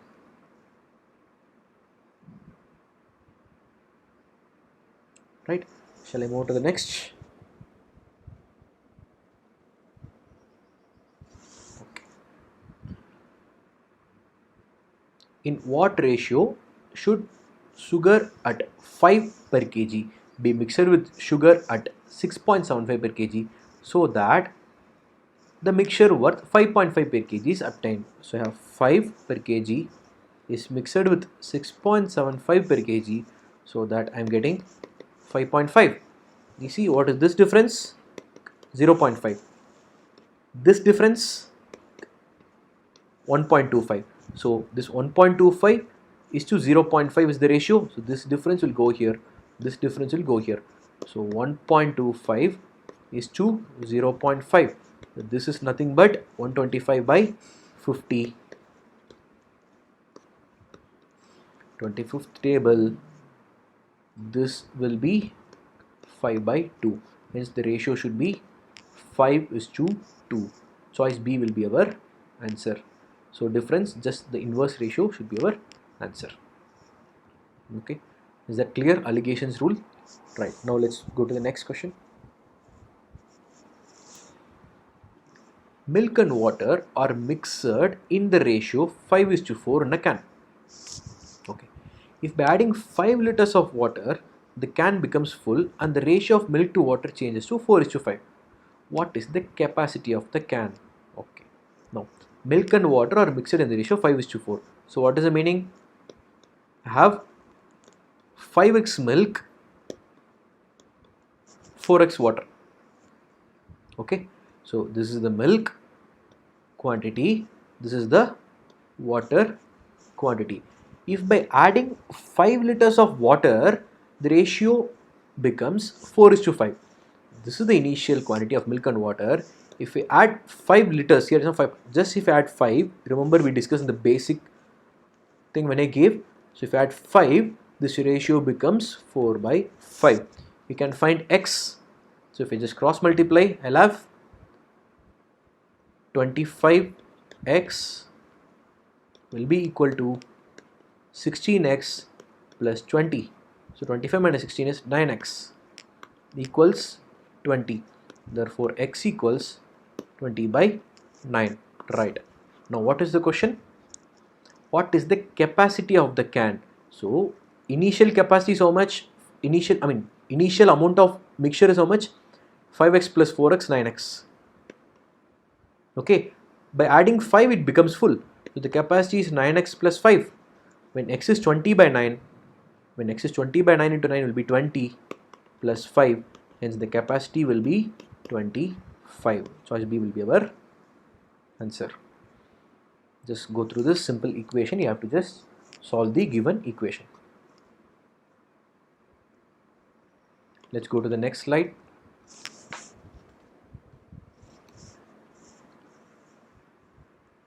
How many liters of a mixture having spirit and water in the proportion of 3 is to 2 should be added to 60 liters of 75% spirit solution such that the resultant mixture is having 2/3 of spirit solution? Okay, I'll read it again for you. How many liters of a mixture having spirit and water in the proportion 3 by 2? Okay, so I have some quantity. Right, so this is having spirit and water in the ratio 3 is to 2. From here, I should add to 60 liters of 75% spirit solution. 60 liters, here the spirit is 75%, such that the resultant mixture having 2/3 of the spirit is obtained. So the resultant mixture is having spirit as 2/3. So what is 2/3? 66.66%. Yes. Now how much should be added here? So I have 75% spirit solution, 66% spirit solution. Now what is the spirit solution here? 3 by 5, 60%. Got it? So I have 60% spirit solution should be mixed with 75% spirit solution for me to get 66.66% spirit solution. This number is 60. What should be this number? We know the Alligations rule. So this is 6.66%. This 75 minus 6.66 will be 8.33%. So 6.66% is 60. What is 8.33 percentage? So this 6.66 is to 8.33 is the ratio. When this is 6.66, this will be 8.33, right? So the ratio will be 8.3. What is 8.33? 1 by 12. What is 6.66? 1 by 15. See this percentage conversion, you know that 8.33 percentage is 1 by 12.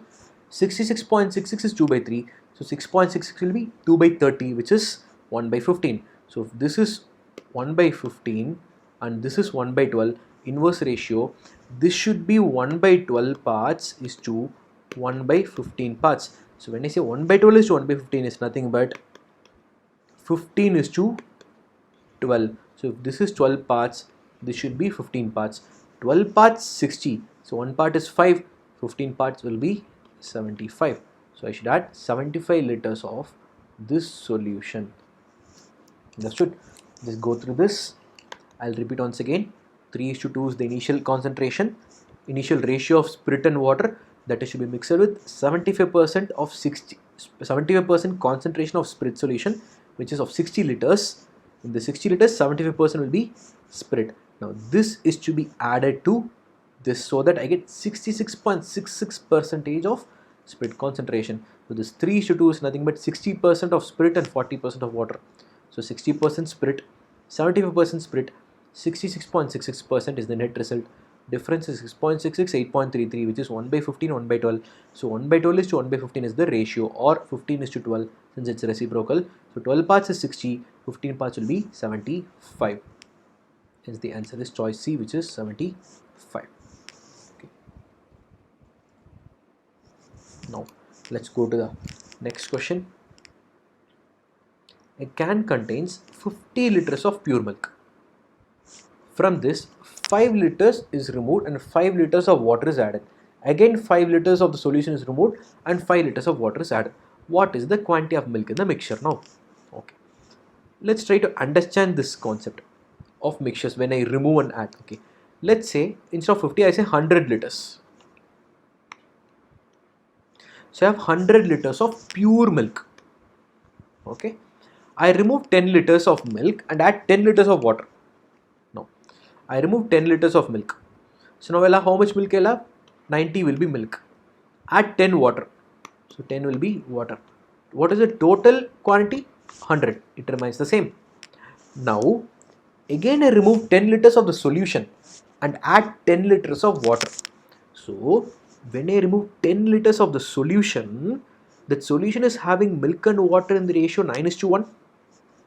So, if I remove 10 liters from this solution, effectively I'll remove 9 here and 1 here. So, the effective value after this removal, I'll have 81 milk and 9 water. This is water. Okay, so I'll have 81 milk and 9 water. Right, now what do I do? Add 10 liters of water. So plus 10 water. So this will become 19. This milk will become 81. This after the second iteration. Okay, after first iteration, I'll have 90, 10. After second iteration, I will have 81, 19. Now I do one more iteration. I remove again 10 liters of the solution. This total will be 100. Again 10 liters of the solution, add 10 liters of water. So again that 10 liters should be in the ratio 81:19. So 81:19 is nothing but 8.1, 1.9. So in the milk I'll remove 8.1 from 81 and water I'll remove 1.9 from 19. So 81 minus 8.1 will give me 72.9. So from this the remaining will be, so 19 minus 1.9, so 17.1. So 17.1 plus, so 19 minus 1.9 will be 17.1. I'll add 10, so I'll have 27.1. So 72 after third iteration, the milk will be 72.9, the water will be 27.1. Now let's try to understand this concept. See, After every iteration, since I'm removing 10 liters of the solution, so I can say 10% of the solution is being evaporated. See, 10% of the milk is going out. First iteration, 100 liters of pure milk. Since I remove 10 liters, 10 out of 100 is 10 percentage. So 10% of the solution is going out. So 10% milk will be out. Again, water is coming, forget about it. So you'll have 90 milk. Now, after the second iteration, since I remove 10 liters of the total solution is 100. So 10% of every concentration will go out. So 10% of 90 is 9. So 9 will go out, remaining will be 81. Added to milk, it will become 19. Third iteration, another 10% will go, which is 72.9. So for every iteration, 10% is going out since I removed 10. Therefore, the concentration after the first iteration will be 90%. So 90% of 100, 90. 90% of 90, 81. 90% of 81, 72.9. Hence, if you have X liters, right, I remove, initially I have X liters, say I remove T liters, right, divided by X will be the concentration after first iteration. This will be the concentration of the milk since I remove water. So the T liters of water is removed. This is X liters of the pure milk. Okay, this whole power n will be the nth iteration. So this will be the percentage. 2 iteration, again minus 10 divided. So 90% of 90% of 90%. If I say n is 3 for this problem, X is 100. I remove 10 divided by 100 whole power 3. Right, so 90 by 100, so 90% of 90% of 90% into 100 will give the answer is 72.9. This will be the milk. So if we subtract, you will get water. Let's go through this. We'll solve this question.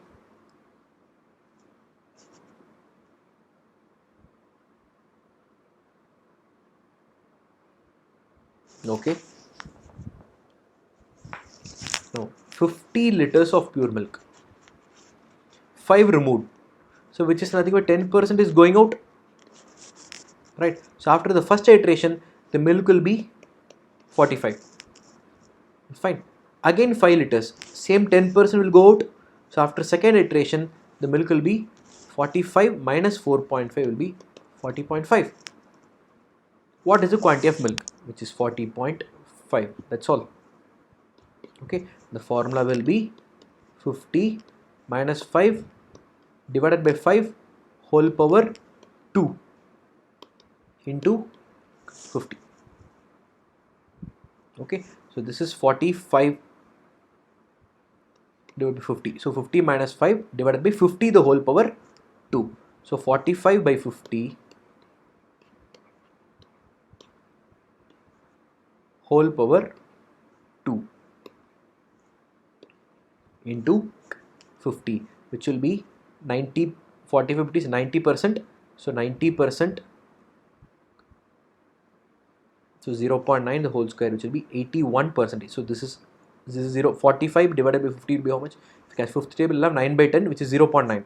So 0.9 the whole square is nothing but 0.81 into 50, which is 8. So into 2 divided by 2. So just double it. This will be 100. So this value into 50. So 81.81 times 50. So I should remove 10%, 20%. The 0.81 into 50 is what? Equivalent to 40.5. Hence the answer. So this is the formula, x minus n divided by x the whole power n. So x minus a, whatever you remove, or x minus w divided by x the whole power n number of times. So you have to find just 81% of 50 or 50% of 81, which is 40.5. Hence the answer.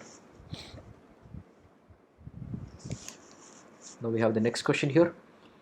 A dealer mixes tea costing 18 a kg with high quality tea and sells the mixture at 24 kg, and thus earning a profit of 20%.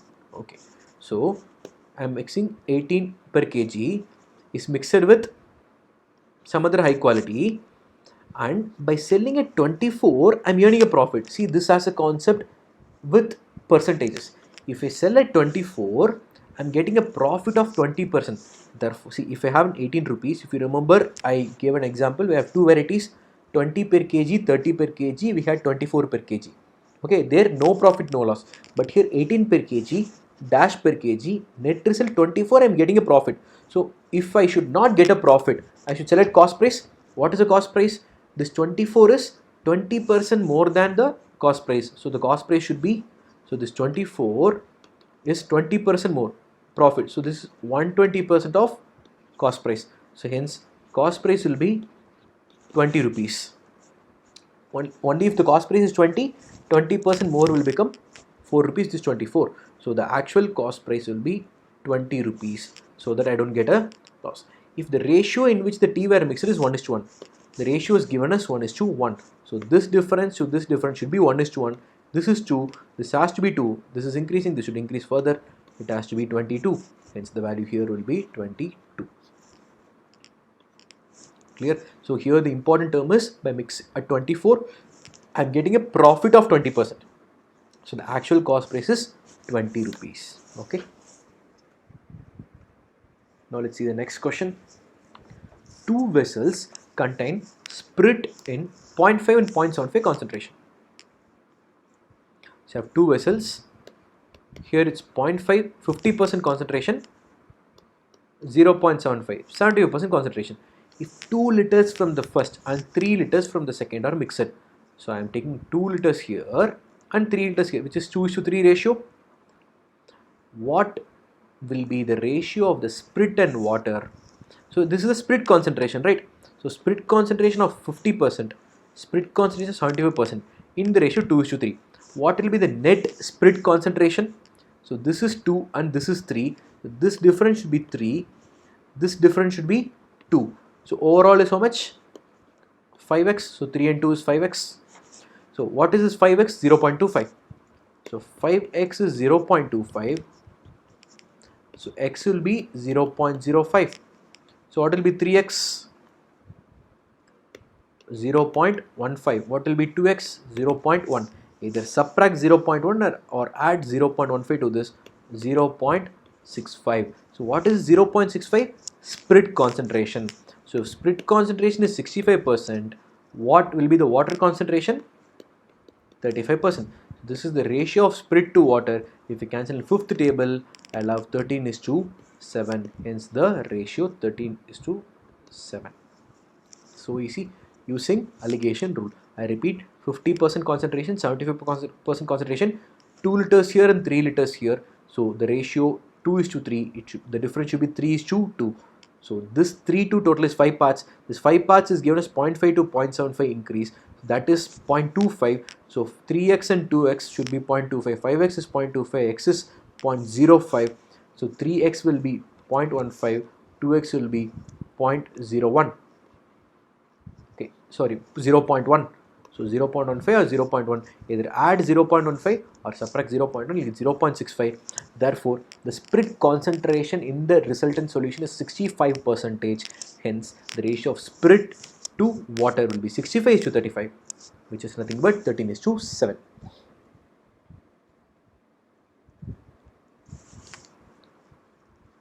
Now, the concentration of spirit is 25%, 35%, 55%. In 3 different vessels. Okay, if so 25%, 35%, 55%. Now if 3 liters from the first, I am taking 3 liters from the first, 6 liters from the second, 1 liter from the third, what will be the resultant concentration? Okay, now 3 here, 1 here and 1 here. So resultant concentration is nothing but, so 3 into 25% plus 6 into 35% plus 1 into 55% divided by 3 plus 6 plus 1, that will be your answer. So 3 into 20. This is, since you have 3 here, alligations rule is applicable only when you have 2 items. So for 2 quantities you can take, since you have 3 quantities, you can take 3 into 725 will be 75, 6 into 35 will be 210, 1 into 55, 55. If you just add 130, which will give us 340 divided by 75 plus 55 is 130, so 13, 21, 34, 340 divided by 3 plus 1 plus 6 is nothing but 10, which is 34. So initial is 25%, 35%, 55%, net result will be 34%. Hence choice B will be our answer. If you have to do the same thing using Alligations rule, I'll have 25, 35, 55 in the ratio 3, 6, 1. Okay, either you should do these or do these. Okay, here if I say 1:2 ratio, difference is 10, I can separate, but here 1:6 ratio, the difference is 20. So 20 is not a multiple of 7, so I'll start with here. So now first let's take these two combinations. What will be the average in these two? 1:2, 3:6. So 1:2, therefore 2:1.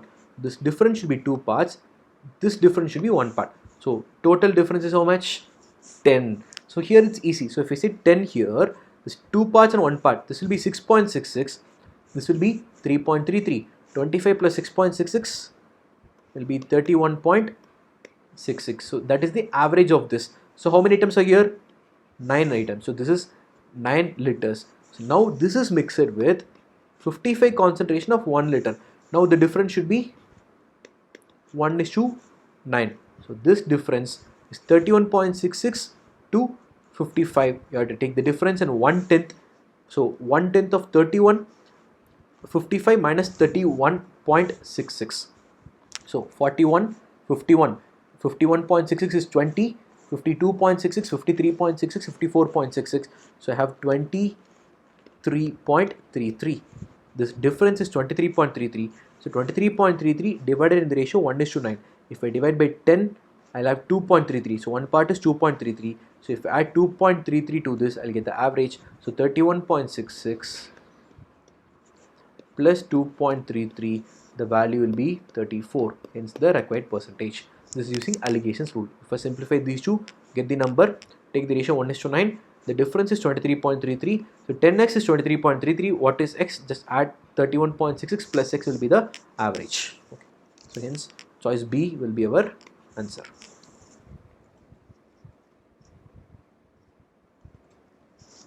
Now 3 vessels contain mixtures of milk and water in the ratio of capacities of 3. Okay. 3 vessels contain mixtures of milk and water. The ratio of capacities of 3 vessels are in the ratio. So the ratio of capacity of 3 vessels are 5:6:8. Right? 3 vessels contain mixtures of milk and water. The ratio of capacities of the vessels are 5:6:8. So the capacity of 5 liters. If the capacity of first vessel is 5 liters, this will be 6 liters. This should be 8 liters. 5:6:8. The ratio of milk and water in each of these vessels is respectively 3:2, 4:1, 2:1. Here it is 3:2 milk and water. Here it is 4:1 milk and water. Here it is 2:1 milk and water. What is the ratio of the milk to water in the resultant mixture obtained by adding 1/5 of the first vessel? So she take 1/5 of this vessel, 1/2 of this vessel, 1/4 of this vessel. Okay, so let me say if this is 5 liters, this is 6 liters, and this is 8 liters. Okay, so 5 liters I'll have 3 and 2. 6 liters I'll have 4/5 and 1/5. 8 liters I'll have 2/3 and 1/3. Okay, to make it simple, to make it easy, I will just, instead of playing with decimal values, I'll make sure these numbers are multiples. See, 3 plus 2 is a multiple of 5, it's okay, no problem. 4 plus 1 is 5, but 6 is not a multiple of 5. So I'll multiply with 5 the whole ratio now, so that this will become an integer. 2 plus 1 is 3, 8 is not a multiple of 3. So multiply with 3 again. So I'll multiply the whole ratio into 15. So if I just multiply by 15, I'll get the ratio as 75, 90, 120. Now this 75 in the ratio 3:2, this 90 in the ratio 4:1, this 8 in the ratio 2:1, no problem. But here I am not separating the 75, I am taking only 1/5 of 75. So what is 1/5 of 75? 15 liters. So 15 liters in the ratio 3:2. So will be 9 and 6. Here I am taking 1/2 of this. So 1/5 of this, 1/2 of this, and 1/4 times of this. Okay, so 45. 45 in the ratio 4:1. So 36 and 9. So 45 in the ratio 4:1 will be 36 and 9. Similarly, 120 by 4 is 30. 30 in the ratio 2:1 will be 20 and 10. Okay. Now what is the question? Find the ratio of milk to water. So what is the total milk? 9 plus 36 plus 20. So 45 plus 20 is 65 is 2. Total water 6 plus 9 15. 15 plus 10 is 25. If I cancel in fifth table, I'll get 13 is to 5. Hence the required ratio is nothing but 13 is to 5.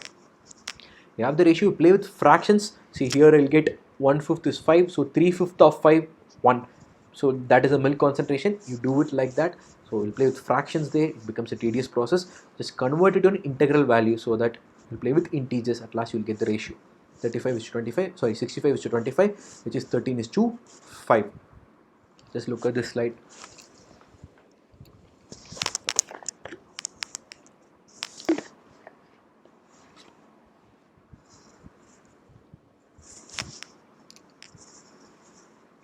Now we'll move on to the next question.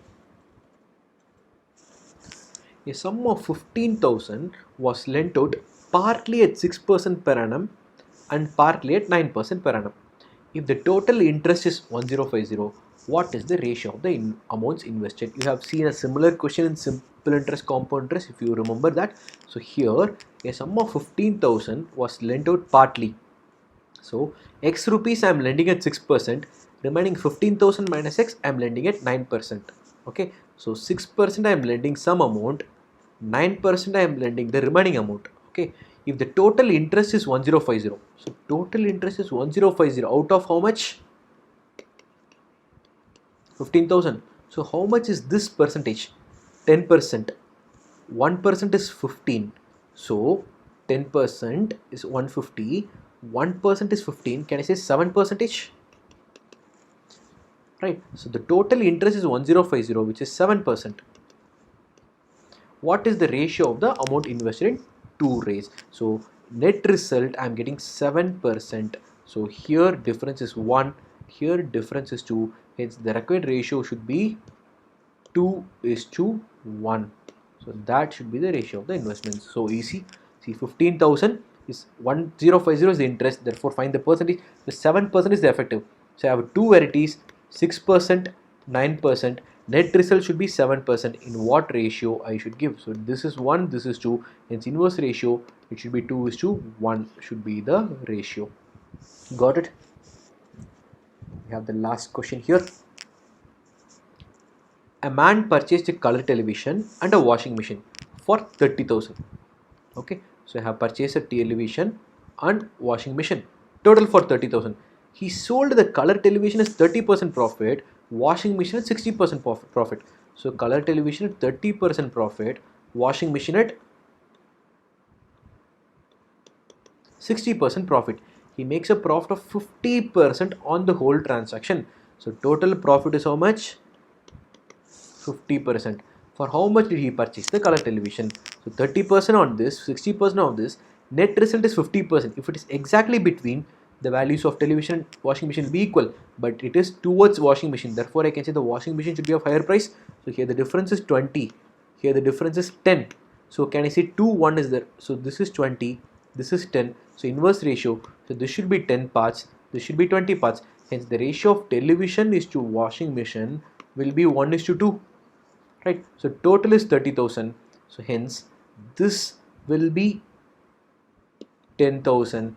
This has to be 20,000. What is the question here? Find for how much did he purchase the color television? Television I purchased for 10,000. Choice B should be our answer. See, using alligations rule, the calculation, even simple interest, compound interest, or any other chapter question, you can apply using the alligations rule. This is the easiest way to get. So you see, so I have 30, 60, average is given as 50, difference is 20, 10, so it should be in the ratio 1:2, total is 30,000, total cost price, so 1:2 ratio should be 10,000 and 20,000 respectively. Okay, so now we have the additional questions, so I'm just leaving the additional questions for you to solve. You have 5 questions. So thank you. So I hope you enjoyed the session. I have covered almost every concept in averages, allocations and mixtures. We tried almost every problem in different ways using allocation rule or even using the simple equation or ratio proportion variation concept. Just take the same handout, redo the questions once again using both the methods whichever I taught you, and when it comes to exam, the allocation rule will be the easiest, but you are supposed to know both the methods so that you get those methods with you and you have the example questions and exercise questions. I recommend you to solve all the questions by yourself. First time when you do it, it may take some time. Try solving with simplest numbers, then go to the difficult questions. It will become easier. Right? So I hope to see you in the next session. Till then, bye bye.